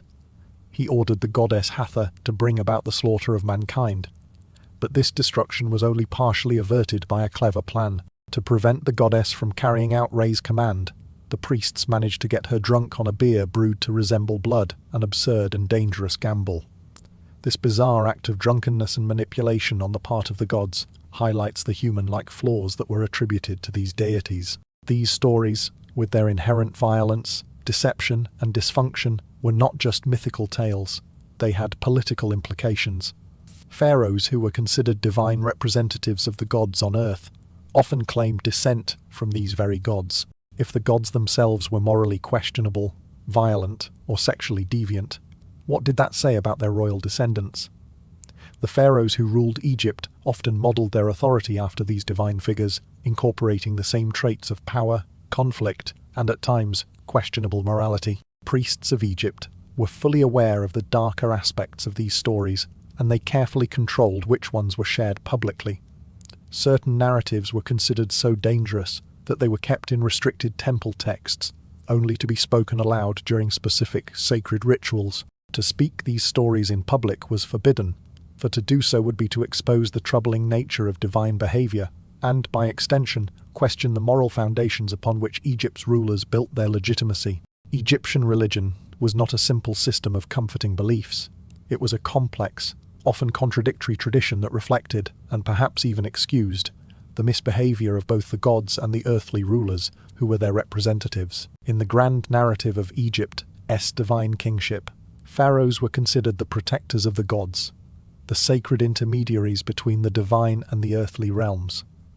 They were entrusted with the most important duty, safeguarding the gods and ensuring Egypt's eternal stability. But as history shows, some pharaohs were not merely protectors of the gods, they were perpetrators of sacrilege, committing acts so horrific that elaborate cover-ups were required to hide their transgressions. One of the most infamous stories of sacrilege comes from the Persian king Cambyses, who conquered Egypt in 525 BCE. According to Egyptian accounts, Cambyses killed the sacred Apis bull, a revered symbol of the god Ptah, and an act so blasphemous that it was said to have thrown Egypt into disarray. The crime was considered so shocking that later Egyptians may have fabricated even more heinous details about Cambyses' actions to increase the scandalous nature of the event. The act of killing an Apis bull was not just an attack on a sacred animal. It was seen as an assault on Egypt's very connection to the divine, and the records of the time reflect the outrage that followed. However, whether Cambyses actually committed the murder, or whether the Egyptians exaggerated the tale for political purposes, is still debated. The legend illustrates the depths to which a king could sink when his actions threatened the sacred order. But it wasn't just foreign invaders who committed sacrilege. Some of Egypt's own pharaohs violated the sacred order in ways that were equally shocking. One particularly egregious act involved pharaohs raiding their predecessors' tombs for gold. The tombs of Egypt's ancestors were meant to be inviolable, offering eternal rest to the dead. But some rulers, faced with economic pressures or the temptation of immense wealth, sacrificed that sacred trust. The gold shortage of the late New Kingdom coincided with suspicious activity in the royal necropolis, suggesting that tomb robberies, sometimes conducted with the knowledge of royal authorities, were an open secret. These desecrations weren't just acts of theft. They were violations of the divine order, where the pharaohs were sworn to protect the tombs and legacies of their predecessors, not to rob them for material gain. The ultimate sacrilege, however, came with attacks on the gods themselves. When Akhenaten introduced his monotheistic revolution and closed the temples of Ammon, he wasn't just committing political treason. He was attacking Egypt's religious foundation. He stripped the gods of their power and importance in the Egyptian state, declaring Aten the only god. His actions weren't just blasphemous. They were a direct challenge to the divine order that the pharaohs were sworn to protect. When later pharaohs defaced his images and removed his name from records, they were not only rejecting his rule, they were symbolically attacking the same divine order Akhenaten had attempted to dismantle. These sacred crimes were not just political acts. They were violations that threatened the very fabric of Egypt's religious and cultural identity. The pharaohs were supposed to be the guardians of the gods, but some of them became grave robbers instead, desecrating the sacred with impunity. These actions created a deep contradiction within Egypt's royal ideology, as the pharaohs, tasked with upholding the divine, sometimes became the very violators of that sacred trust. The rise and fall of Egypt's great dynasties is a tale of power, splendor, and eventual decay. For centuries, Egypt stood as one of the most formidable empires in history, its rulers portraying themselves as eternal, invincible guardians of civilization. But as time passed, the grand image of Egypt's invincibility began to crack. The official histories of these declines have always painted a picture of external enemies, divine tests, or natural disasters. However, the real causes of Egypt's falls were far more complicated and far more scandalous. The fall of the Old Kingdom, which marked the end of Egypt's age of pyramid building, is often blamed on external threats and low Nile floods, both of which were said to have devastated the kingdom's economy.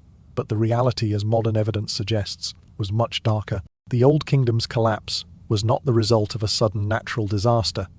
It was a slow unraveling caused by the over-extraction of resources to fund the monumental pyramid projects. Pharaohs drained the economy, squandering wealth on endless construction, and as the cost of maintaining these grand projects became unbearable, Egypt's internal stability began to erode. The pyramid building frenzy exhausted the kingdom's resources long before the Nile floods or foreign invasions were blamed. Similarly, the fall of the Middle Kingdom is often attributed to foreign invaders, but the truth behind Egypt's decline was more nuanced. While external threats certainly played a role, the real cause of the Middle Kingdom's collapse was internal instability.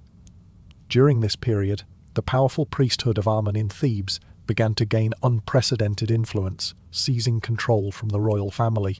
The pharaohs, once supreme rulers, were increasingly beholden to the priests, who became the de facto rulers of Egypt's southern region. This shift in power was not acknowledged in the official histories, which preferred to focus on the external enemies and the divine wrath that supposedly led to Egypt's fragmentation. The new kingdom, Egypt's greatest empire, was no different. At the height of its power, it seemed invincible, but by the time of its decline, the official narrative blamed external enemies, Hittites, Assyrians, and others, as the sole causes of Egypt's fall. What the official records conveniently ignored, however, was the growing internal weakness. The royal family had lost control of Egypt's government, and the priesthood of Amun had effectively taken over the country's southern territories. The most devastating scandals were hidden from the public eye.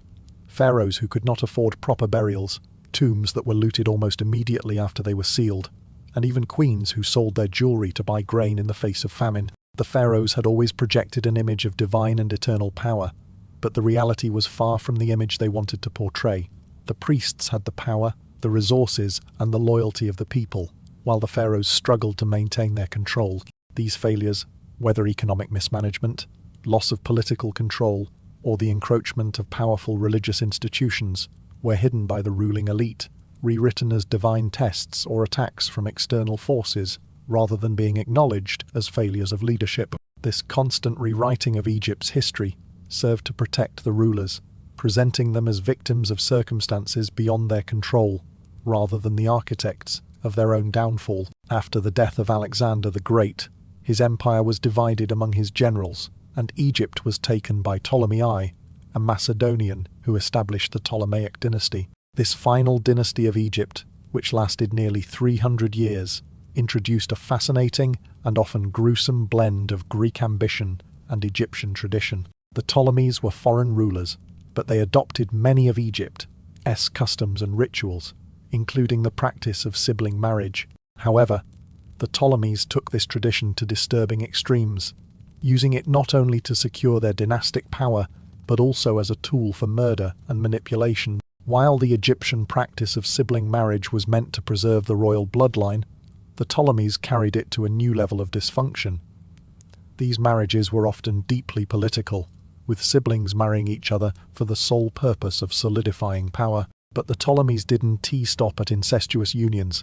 They introduced Greek-style political intrigue and murder into the mix. It wasn't just family rivalry. It was a brutal game of survival, where assassination was often the weapon of choice. One particularly shocking example is the reign of Ptolemy VIII, who murdered his nephew at the boy's wedding feast, an act of violence that still astonishes historians. After the murder, Ptolemy VIII then married the boy's mother, further complicating the tangled web of power and familial relationships. But this wasn't a singular event. The Ptolemies seemed to have a penchant for using death as a means of securing the throne. Cleopatra III, for example, is believed to have had her mother killed in a bid for greater control over Egypt. The Ptolemaic dynasty was marked by a seemingly endless cycle of brother-sister marriages and familial betrayal. The family tree of the Ptolemies became a knotted mess of alliances and murders, each action more calculated and ruthless than the last.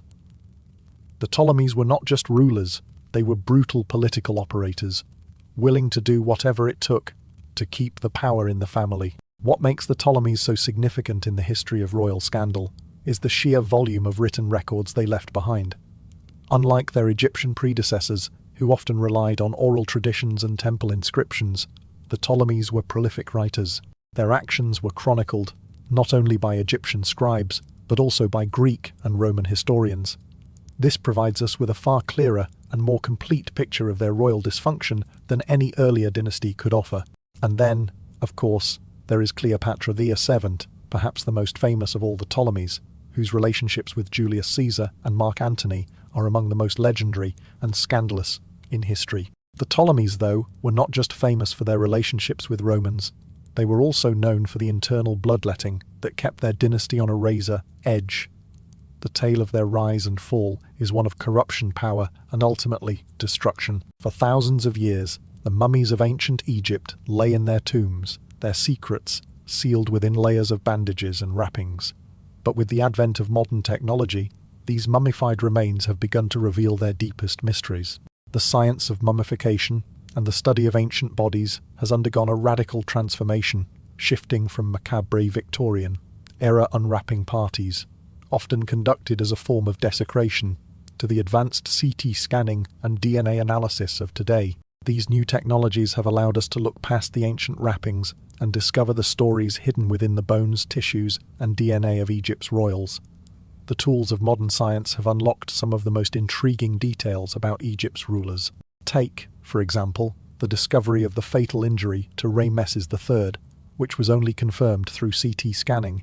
The images showed a deep cut to his throat, evidence that supported the long-held theory that he was the victim of the harem conspiracy. This violent act, once a mystery, was finally confirmed as part of the conspiracy that saw the pharaoh murdered by those close to him.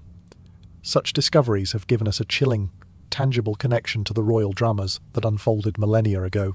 Another stunning revelation came from the mummified remains of Tutankhamun, whose body was not just a victim of royal intrigue, but also of genetic disorders.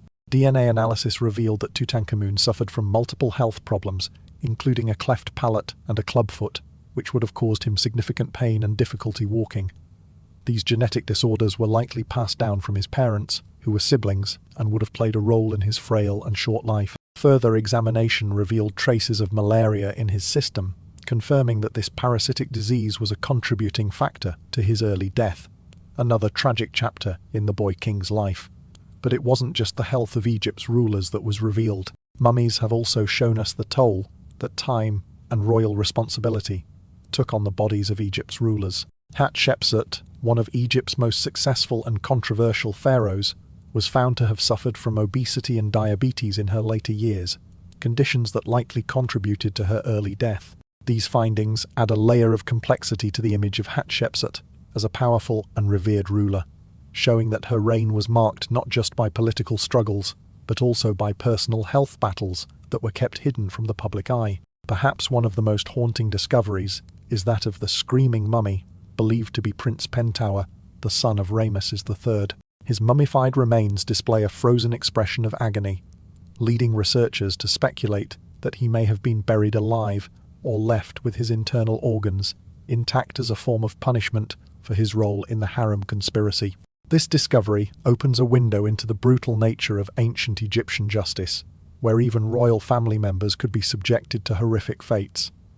One of the most ambitious ongoing projects is the Royal DNA Project, which has helped resolve several long-standing mysteries about the family connections of Egypt's rulers. For example, DNA testing confirmed the identities of Tutankhamun's parents, clearing up confusion about his lineage.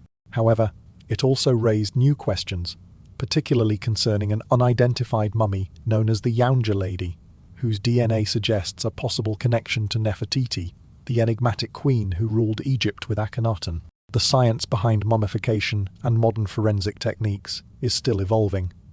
As these technologies improve, they continue to unlock secrets that have been hidden for centuries. Mummies that have sat in museum displays for over a century are still yielding new surprises, and with each new discovery, we get closer to understanding the lives, the struggles, and the tragedies of Egypt's royal past. While the mummies of Egypt have revealed the secrets of the bodies, it is the papyri, ancient scrolls, inscriptions, and letters that provide the voice of Egypt's rulers and their subjects, preserving the echoes of scandal long after the events themselves were meant to be erased. These documents, often the result of royal intrigue, corruption, and betrayal, have survived against the odds, some buried in the dry desert sand, others repurposed as mummy wrappings, and still more forgotten in the vaults of temple archives.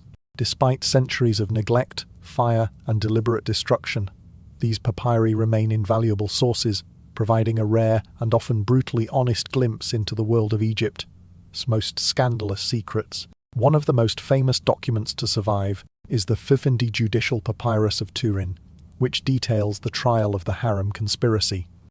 This papyrus offers a window into one of the most significant royal scandals in Egyptian history, the plot to assassinate Pharaoh Ramesses III. The papyrus lists names, charges, and punishments in meticulous detail, revealing the involvement of key figures in the royal court. The document's surviving fragments capture the stark, personal nature of the conspiracy, and while much of the text is lost, the portions that remain paint a vivid picture of royal betrayal, with conspirators justifying their actions as necessary steps to secure power. Another critical source is the Fayabi Amana Letterzita, a collection of diplomatic correspondence that sheds light on the political and personal intrigue of the late 18th dynasty. These letters, many written in Akkadian, provide direct evidence of Ankhesemen's desperation, as she pleaded with the Hittite king for a prince to marry her and secure the throne after Tutankhamun's death.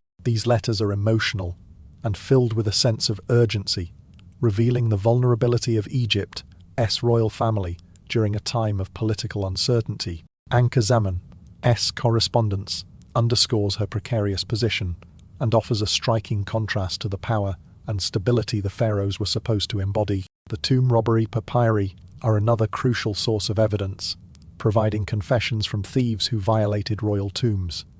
Some of these papyri were written under duress, as the thieves were tortured to extract their confessions. The documents record details of their crimes, describing the methods they used to enter the pharaoh's burial chambers, how they looted precious goods, and how the royal tombs were violated just years after they had been sealed. These confessions are chilling reminders of the vulnerability of even the most sacred of royal spaces, and they reveal the deep desperation and greed that drove men to disturb the eternal rest of Egypt's rulers. These papyri survived through remarkable circumstances, but their preservation is not without limits.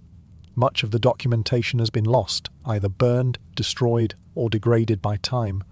What remains is often fragmentary and incomplete, leaving gaps in the historical record. Yet, even in their damaged form, these papyri offer us invaluable glimpses into the lives and minds of those involved in Egypt's most notorious scandals, from the justifications of conspirators to the pleas of a widow desperate for survival.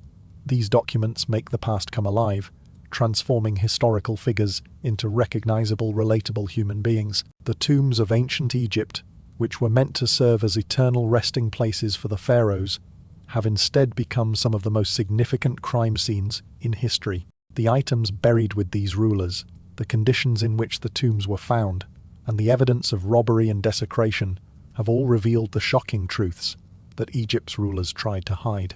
These tombs, once designed to preserve the royal memory and secure the pharaoh's journey to the afterlife, have instead become windows into the chaos, corruption, and scandal that followed many of these rulers, even beyond death. Perhaps the most famous of these tombs is that of Tutankhamun, which has provided some of the most startling evidence of royal dysfunction.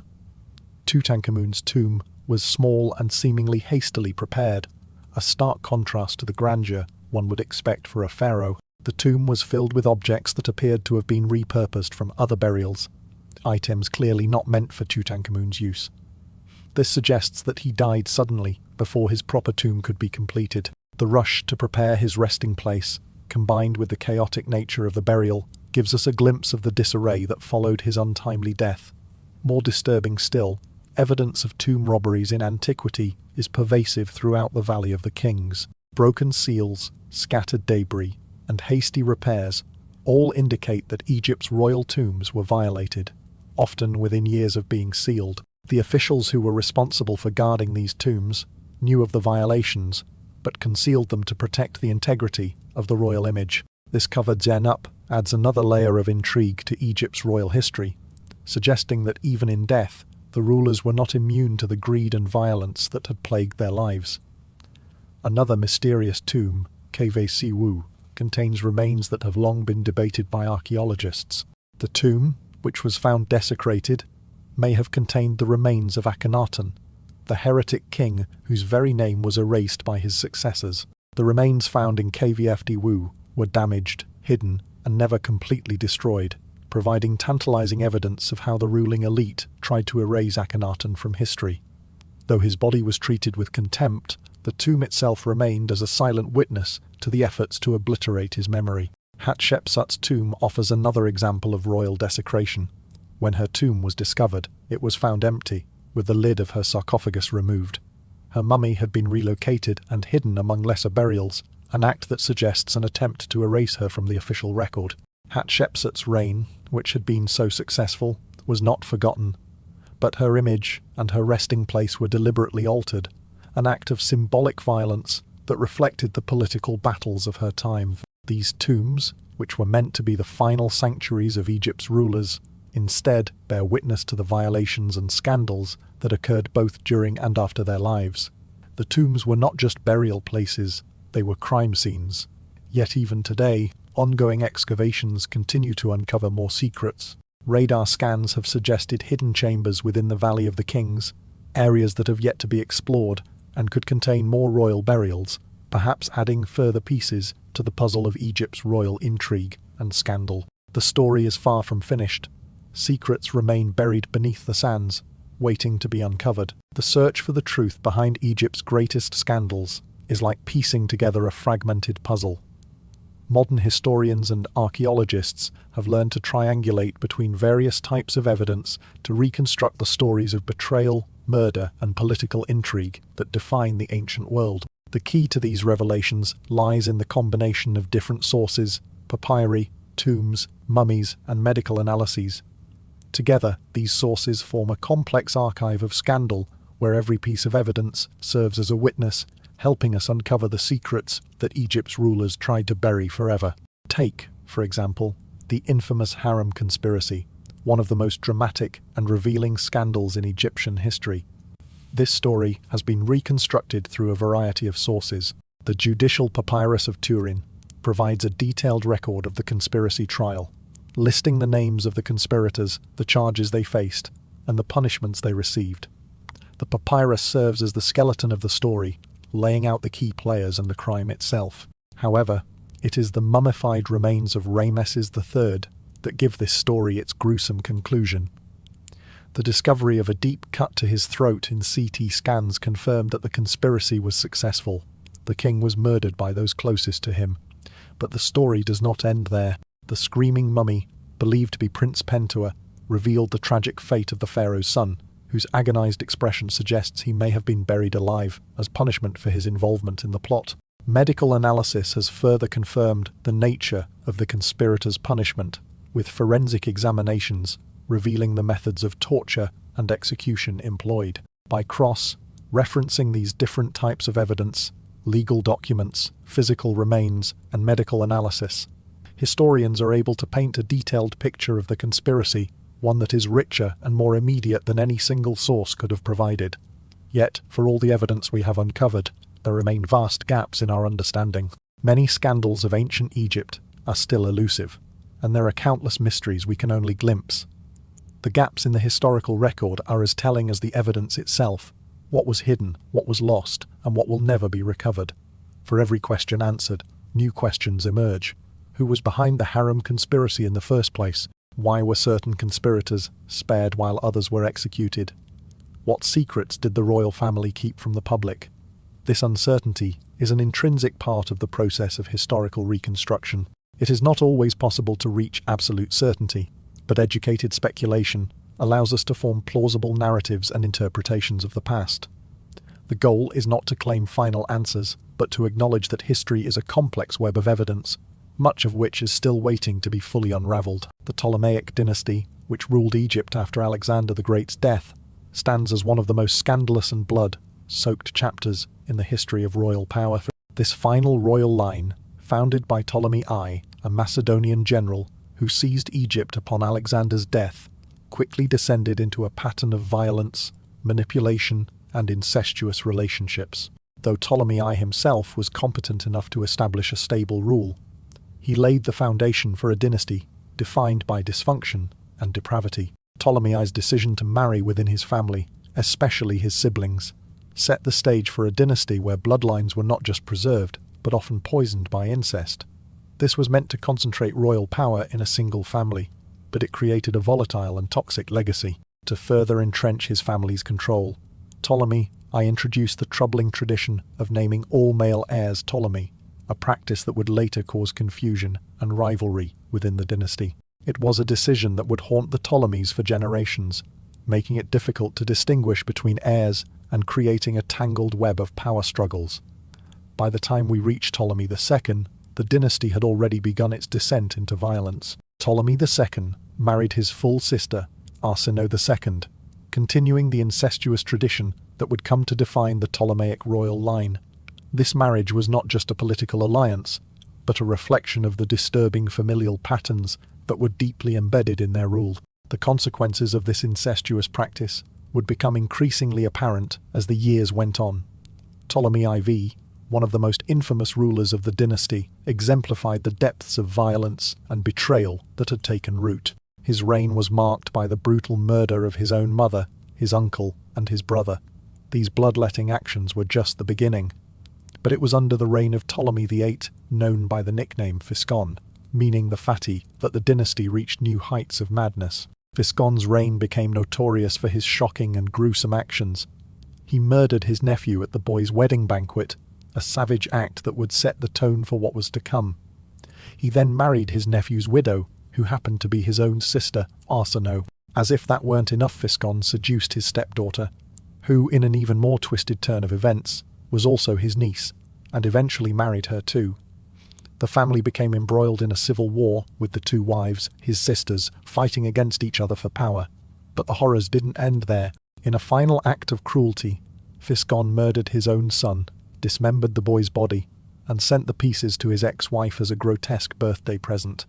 The Ptolemaic dynasty, under the reign of Physcon, reached a level of royal depravity that seemed almost unimaginable. These scandals, murder, incest, betrayal, and violence unfolded on a scale that makes the behavior of earlier dynasties seem almost civilized in comparison. The shocking and grotesque details of the Ptolemaic family's descent into madness are so extreme that they almost feel like a twisted work of fiction. Yet, they were all too real, and they set the stage for one of the most famous figures in Egyptian history. While the men of the Ptolemaic dynasty are remembered for their violence, cruelty, and dysfunction, it was often the women who wielded the true power behind the throne. Far from being mere victims of the dynasty's brutal politics, the queens of the Ptolemaic line were often as capable, ambitious, and ruthless as their male counterparts, sometimes even more so. These women didn't just play a supporting role in the royal court. They shaped the course of history with their intelligence, political savvy, and willingness to use violence to achieve their goals. Arsinoe II, one of the earliest and most formidable queens of the Ptolemaic dynasty, engineered her own rise to power through a combination of cunning and violence. She eliminated rivals, including her own siblings, to secure her position as queen. Arsinoe's ability to manipulate her circumstances, including the support of the Egyptian priesthood and military, allowed her to secure a place of power and influence that far exceeded the typical role of a royal consort. Cleopatra II, the sister wife of Ptolemy VI, faced a different but equally dangerous challenge. She was forced to fight a brutal civil war against her brother, husband Ptolemy VIII, after he seized control of Egypt. Cleopatra II's reign was marked by her ability to navigate the complex political landscape, shifting allegiances and alliances with remarkable skill. She, like her predecessors, was no passive queen, but a ruler who actively shaped the fate of Egypt. Perhaps the most chilling of these queens was Cleopatra III, whose ambition knew no bounds. In a move that mirrors the bloodshed of her male relatives, Cleopatra III is believed to have murdered her own mother to seize power. This act of matricide was just one of the many ruthless political maneuvers she employed during her reign.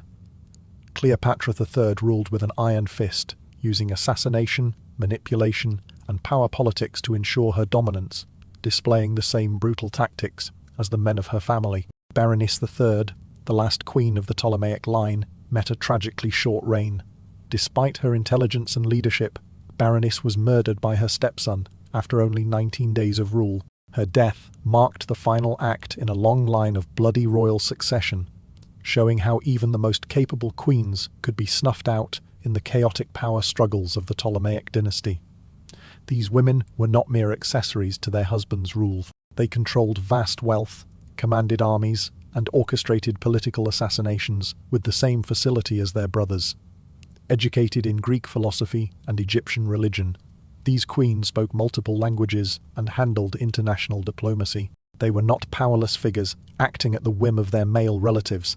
They were active participants in the dynasty's brutality and played their roles with cold calculation. Despite their power, these queens were forced into a dynastic system that often saw them married off to incompetent brothers or sons, a paradox that only intensified their need for control.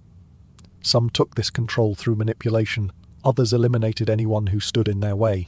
In a dynasty dominated by violence, the queens of the Ptolemaic line were among its most dangerous and capable figures. Cleopatra Viath, the name that resonates through history, is often reduced to a figure of myth, an irresistible seductress, a symbol of romance, and a tragic lover. Yet, the real Cleopatra was far more than this popular image. She was not the first Cleopatra, but the seventh in her family line, and she was not ethnically Egyptian, but Macedonian Greek, a descendant of Ptolemy I, one of Alexander the Great's generals. Far from simply being a queen with romantic entanglements, Cleopatra was a politician of exceptional skill, whose actions were driven by a keen understanding of power dynamics and political necessity. When Cleopatra first ascended to the throne of Egypt at the age of 18, she inherited a realm in crisis. Egypt, though once the jewel of the Mediterranean world, was fractured by internal divisions. The Ptolemaic dynasty's political infighting was legendary, and Cleopatra's early reign quickly descended into chaos. She found herself embroiled in a civil war against her brother, husband Ptolemy III, who was manipulated by palace officials and was determined to remove her from power. Cleopatra, a young woman but already a seasoned political mind, was forced into exile, but she was not defeated. In fact, she was already plotting her return. Cleopatra made a daring gamble, one that would shape the rest of her life. With Egypt's position precarious and her options dwindling, she decided to align herself with the most powerful man in the world, Julius Caesar. The relationship between Cleopatra and Caesar has often been reduced to a simple love affair, but in reality it was a high-stakes political maneuver. Cleopatra saw that only by securing Roman military and political backing could she restore her throne. So, she took the bold step of smuggling herself into Caesar's presence, wrapped in a linen sack, not a carpet as myth would have it. This was no humble encounter, but a deliberate, calculated move. Cleopatra emerged from the sack and immediately proposed an alliance, offering her loyalty in exchange for Rome's support.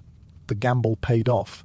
Caesar was captivated by her charisma, intelligence, and determination. He swiftly defeated her brother, Ptolemy III, and made Cleopatra queen once again. In a further act of political consolidation, Caesar fathered a son, Caesarion, who Cleopatra would later declare as Caesar heir, cementing her role as the Queen of Egypt under Roman protection. It seemed that Cleopatra had won, but political stability would not last long. When Caesar was assassinated in 44 BCE, Cleopatra found herself once again without a protector. Undeterred by this monumental setback, Cleopatra gambled once more. This time, she set her sights on Mark Antony, the Roman general and political leader. Their relationship is often portrayed as a romance of legendary proportions, but at its core, it was just as political as her earlier alliance with Caesar. Cleopatra needed Roman protection, and Antony, in turn, needed the wealth and resources of Egypt to challenge the growing power of Octavian, the future Augustus, in Rome. The two formed a powerful, though controversial, political partnership that was meant to rival the burgeoning power of Octavian. But in the end, their gamble failed.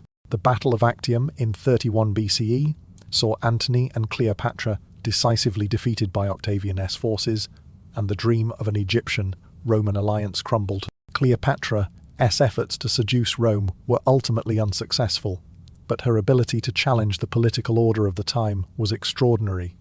She came closer than anyone to reshaping the Mediterranean world, not through romantic allure alone, but through strategic intelligence and political maneuvering. Cleopatra was a queen who gambled everything, first on Caesar, then on Antony, and nearly succeeded in changing the course of history. The death of Cleopatra Viv marks the final act in the tragic and bloody history of Egypt's pharaohs, a moment that brought the age of the ancient Egyptian monarchy to a close. Traditionally, Cleopatra's death has been portrayed as a dramatic and poignant act of defiance.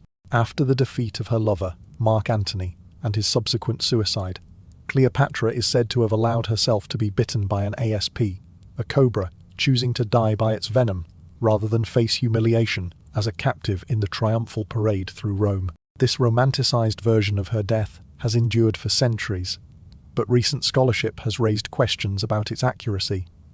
Roman accounts of Cleopatra's death are inconsistent, and the details of her demise have long been a subject of debate. The cobra story, though captivating, has several medical issues. Cobra bites are not reliably fatal, and their venom usually takes several hours to kill. A slow death that seems out of place for a woman as politically astute as Cleopatra. Some scholars believe that Cleopatra may have used a more fast-acting poison, one that could have been administered discreetly, allowing her to avoid capture while retaining control over her own death. Another possibility that has been suggested is that Cleopatra was murdered on the orders of Octavian, who had reason to eliminate the last possible claimant to Julius Caesar's legacy, Caesarion, her son. This theory, though it lacks conclusive evidence, fits with the ruthless political climate of the time, where eliminating rivals and threats to power was not unheard of. Regardless of the circumstances surrounding her death, Cleopatra's passing marked the end of an era. With her death, Egypt ceased to be an independent kingdom, and Octavian, soon to be Augustus, the first Roman emperor, annexed the land as a Roman province. The pharaonic tradition, which had lasted for over 3,000 years, was over. Caesarion, the last surviving son of Julius Caesar, was hunted down and killed, erasing the final trace of the Ptolemaic bloodline. The rich cultural and political legacy of Egypt's rulers was extinguished, though the legacy of their civilization, temples, pyramids, mummies, remained. But there is one final mystery that lingers. Where is Cleopatra's tomb? Despite centuries of searching, it has never been found. Archaeologists have combed the Egyptian landscape, speculated about possible locations, and even dredged the Mediterranean Sea. But Cleopatra's final resting place remains elusive. Some believe her tomb was destroyed by Roman conquerors, either as an act of symbolic closure or to ensure no future Egyptian ruler could be venerated.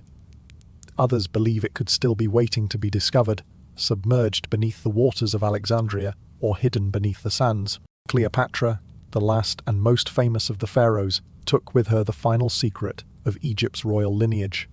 As the audience is left with this haunting question, one thing becomes clear: Cleopatra's death did not close the book on Egypt's mysteries. The questions of her life, her reign, and her final days linger, unresolved, like the tomb that still waits to be found. 3,000 years later, we are still searching for answers. As we close the book on this journey through the secrets of ancient Egypt, it's essential to take a step back and reflect on the major revelations we've uncovered, and what they tell us about the civilization that shaped one of the most enduring empires in history. We've uncovered a tangled web of lies, murders, and conspiracies, secrets buried beneath the sands of time, now unearthed by modern science, linguistic work, and tireless archaeological exploration. But as we look back on these scandals, we must recognize that they are not isolated aberrations. They are part of a pattern, a predictable consequence of a system that concentrated absolute power in the hands of a single family, each claiming divine authority. At the heart of Egypt's greatest secrets lies the tragic pattern of incestuous marriages that plagued the royal bloodline. These unions, intended to preserve the purity of the pharaoh's divine lineage, ultimately led to the unraveling of that very lineage, weakening the family's ability to rule. Genetic disorders, infertility, and early deaths became hallmarks of a royal family desperately trying to maintain power while committing the very acts that would doom it. From Tutankhamun's fragile health to the crippling inbreeding of the Ptolemies, We have seen how the drive to preserve royal bloodlines caused irreparable harm. Alongside the dysfunctional bloodlines, we've delved into the murky waters of palace intrigue, where murder, betrayal, and conspiracy were regular tools of power. We've explored the assassination of Rameses III, orchestrated within the very heart of his harem, the harem conspiracy, where princes plotted to kill their fathers for the throne, and the violent internal struggles within the Ptolemaic dynasty, culminating in the horrific actions of Ptolemy VIII Physcon. These royal murders weren't just acts of violence. They were symptoms of a broader system of corruption, where political survival often meant eliminating rivals, even within the family. But the scandalous stories of murder and political manipulation are only part of the narrative. We've also seen the powerful women behind Egypt's thrones, queens like Arsinoe II, Cleopatra Thefand, and Cleopatra Vef, who wielded influence that often rivaled their male counterparts. These queens were not passive players. They were capable rulers, skilled diplomats, and ruthless political operators. They took control when their husbands were weak or incompetent, and they fought for power, engaging in bloody civil wars and manipulating alliances to achieve their goals. The Ptolemaic queens were as involved in the violence of their time as the kings, using every tool at their disposal to retain power in a world where their survival depended on it. The final, spectacular violence came with the Ptolemaic dynasty, whose depravity reached new heights under rulers like Physcon, whose murders and sexual manipulations were legendary. These acts of brutality were not just personal failings. They were the result of a system that had decayed under the weight of unchecked power, and royal bloodlines stretched to their breaking point. The Ptolemies, whose reign marked the final chapter in Egypt's long history of pharaonic rule, left behind a legacy not just of monuments and golden treasures, but of scandals so horrific that they would make the rulers of earlier dynasties seem almost benign by comparison. Modern scholars, armed with the tools of science, linguistics, and archaeology, have contributed immensely to our understanding of these secrets. The medical analysis that revealed the cause of Tutankhamun's death, the forensic evidence of Rameses III's assassination, and the deciphering of erased names have allowed us to reconstruct the hidden stories of Egypt's past. Archaeologists have pieced together the broken fragments of papyri, deciphered the names erased from monuments, and uncovered tombs once thought lost forever. In the end, we have learned that behind the gold, behind the grandeur, lies a far darker story, a tale of power, manipulation, and human frailty. This is the true history of Egypt's pharaohs, not the one we were taught in textbooks, but the one buried beneath layers of sand and stone. And yet, despite everything we've uncovered, there are still more secrets waiting to be revealed. While we've unearthed countless secrets from Egypt's ancient past, there remain questions that have defied answers for millennia, mysteries that continue to captivate both scholars and the public alike. These unanswered questions are the key to understanding the full story of Egypt's royal dynasties, and they remind us that Egyptology is an evolving field, with new discoveries waiting just beneath the surface. Perhaps the most enduring mystery of all is the location of Nefertiti's tomb. The famous queen, renowned for her beauty and political influence alongside her husband Akhenaten, disappeared from history after his reign.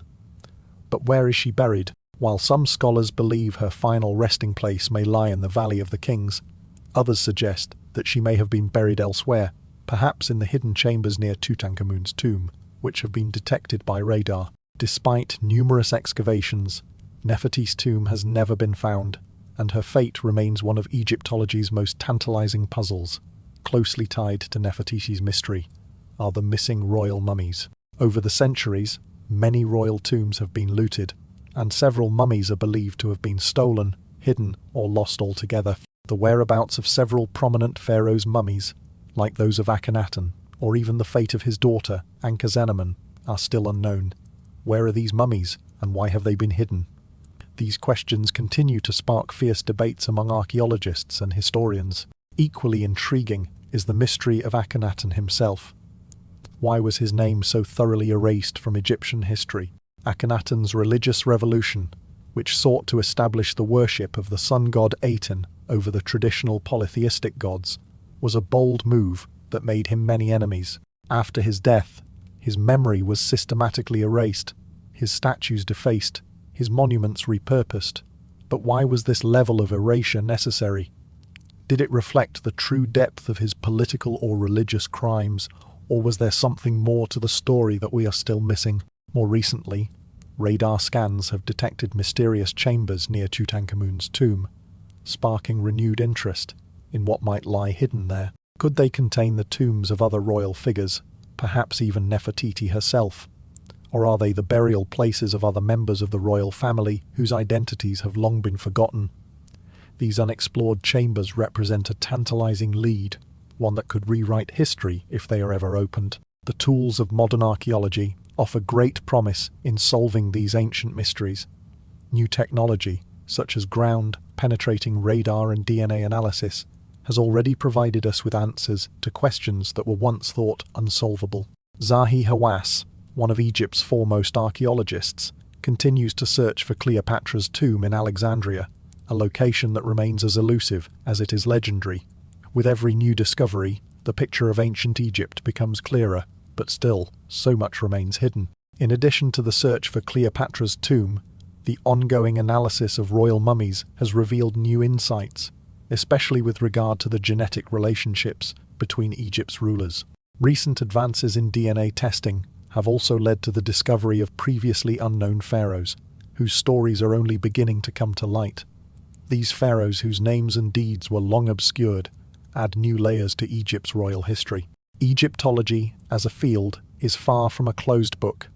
The discoveries we've discussed in this documentary are only the beginning, and ongoing excavations, technological advances, and academic research will continue to provide new answers and raise new questions. The secrets of Egypt's pharaohs remain, like the tombs that have yet to be unearthed, patient and eternal, waiting to reveal their truths. The scandals of Egypt's royal families, as disturbing and distant as they may seem, reveal much more than the corruption of a long-dead civilization.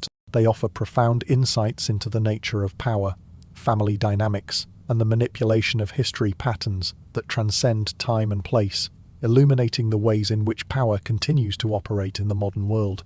These ancient stories are not just curiosities, they are mirrors reflecting the power struggles, propaganda, and secrecy that persist in today's world. One of the most striking parallels between ancient Egypt and the present is the role of propaganda. The Ptolemaic dynasty, like many royal families throughout history, constructed narratives to protect the image of their rulers.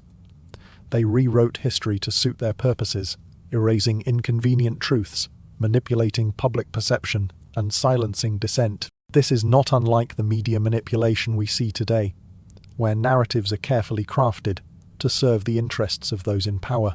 Whether through government control of the press, corporate influence over media outlets, or the rise of social media as a tool for political propaganda, the techniques used by Egypt's rulers to control their legacy are strikingly familiar. The dysfunctions of Egypt's royal families, marriages between siblings, violent rivalries, and murderous plots for the throne are also not unique to the ancient world.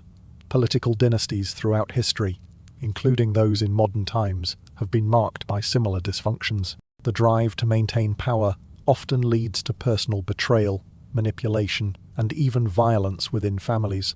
The historical struggles between Cleopatra and her family, or the tragic end of a young pharaoh like Tutankhamun, are not so different from the modern political battles we see today, where family loyalty, betrayal, and ambition intersect in ways that shape the course of nations. Perhaps the most enduring lesson from Egypt's royal scandals is the way inconvenient truths are erased or rewritten. Whether it was the erasure of Akhenaten's name, the cover-ups surrounding the deaths of pharaohs, or the murder of potential rivals, Egypt's rulers understood the power of historical narrative. They controlled history by controlling what was remembered and what was forgotten. This manipulation of history is still relevant today. In modern politics, official histories are written by the winners. Scandals are hidden, inconvenient figures are erased, and the narrative is shaped to protect the interests of those in power. Just as Egypt's rulers crafted their own legacies, today's leaders often do the same, sanitizing history to maintain their authority. The role of technology in uncovering these truths is another vital link between ancient Egypt and the modern world. In Egyptology, modern tools like CT scans and DNA analysis have allowed us to uncover truths that were hidden for thousands of years, revealing the violent deaths, genetic disorders, and political machinations of long-dead rulers. This mirrors the work of investigative journalists today, who use modern tools to uncover hidden information, expose corruption, and hold powerful figures accountable. The technology that has brought us closer to understanding ancient Egypt is the same kind of technology that will allow us to uncover the secrets of our own time. As we consider the secrets of Egypt's past, it's important to ask, what secrets are still being hidden today? What scandals remain covered up in our world waiting to be revealed? What history are we writing now? And what will future generations uncover about our era when they look back on it with the same forensic attention we've applied to Egypt? We began our journey in the Valley of the Kings, where the tombs of Egypt's ancient rulers rest beneath the sand, silent and sealed. Now, as we return to that same moonlit landscape, the scene feels transformed. What once seemed empty, just a barren stretch of desert, is now pregnant with possibility. The tombs that once appeared sealed and undisturbed now seem to whisper their secrets, their walls heavy with the stories we've uncovered. The stillness of the night is no longer a silence of oblivion, but one filled with echoes of the past, waiting to be heard. The revelations we've uncovered about Egypt's royal history have changed the way we look at these tombs. The murders, the cover-ups, the bloody battles for power, all of these once seemed like distant, almost mythical tales. But now, with every story of incestuous marriages, ruthless political maneuvering, and violent betrayals, we see something more human beneath the scandal. We see the young king, Tutankhamun, whose frail body was ravaged by genetic disorders and cut short by an early death. The grieving widow, Ankhesenamun, whose desperation led her to beg foreign kings for a husband to preserve her family's legacy. The erased pharaohs like Akhenaten, whose revolutionary ideas were so threatening that even their memory was scrubbed from history. These weren't just scandalous figures or players in a political game. They were human beings caught in a system that demanded both divine perfection and ruthless ambition. They lived under the immense weight of expectations, where every mistake, every failure, was not just a personal flaw but a potential threat to the divine order they were sworn to uphold. These were people whose lives were twisted by the very system they were born to lead, and in the end, their stories were buried beneath layers of propaganda and violence. But as we look at these tombs now, with all we've learned, we understand that they are not just places of death, they are places of memory, both of what was preserved and what was lost. These royal tombs, with their quiet, unassuming facades, are time capsules, holding not only the treasures of Egypt's greatest rulers, but the dark secrets of their reigns. And just as the tombs themselves whisper their stories, so too do the pyramids, the ruins, and the monuments that have stood for millennia. They speak to us of the triumphs, but also the failures, of the gods who were revered, but also the mortals who were sacrificed. The sand may keep its counsel, but the tombs hold their breath. They are silent, yet pregnant with possibilities. 3,000 years of secrets have passed, but we've only just begun to dig. The stories we've uncovered in this documentary are just the beginning. There is still so much more beneath the surface, hidden beneath the sands of time, waiting for the right tools and the right questions to bring them into the light. The questions we've raised, the ones we've explored, are not confined to the distant past. The human thirst for power, the manipulation of history, and the erasure of inconvenient truths are not problems confined to ancient Egypt. They are patterns that continue to echo in the present. What we call history is always incomplete, always filtered, and always hiding something beneath the surface. As we leave the Valley of the Kings tonight, the tombs stand still, holding their secrets. And perhaps, just as they have for thousands of years, they will continue to whisper their stories, waiting for us to listen.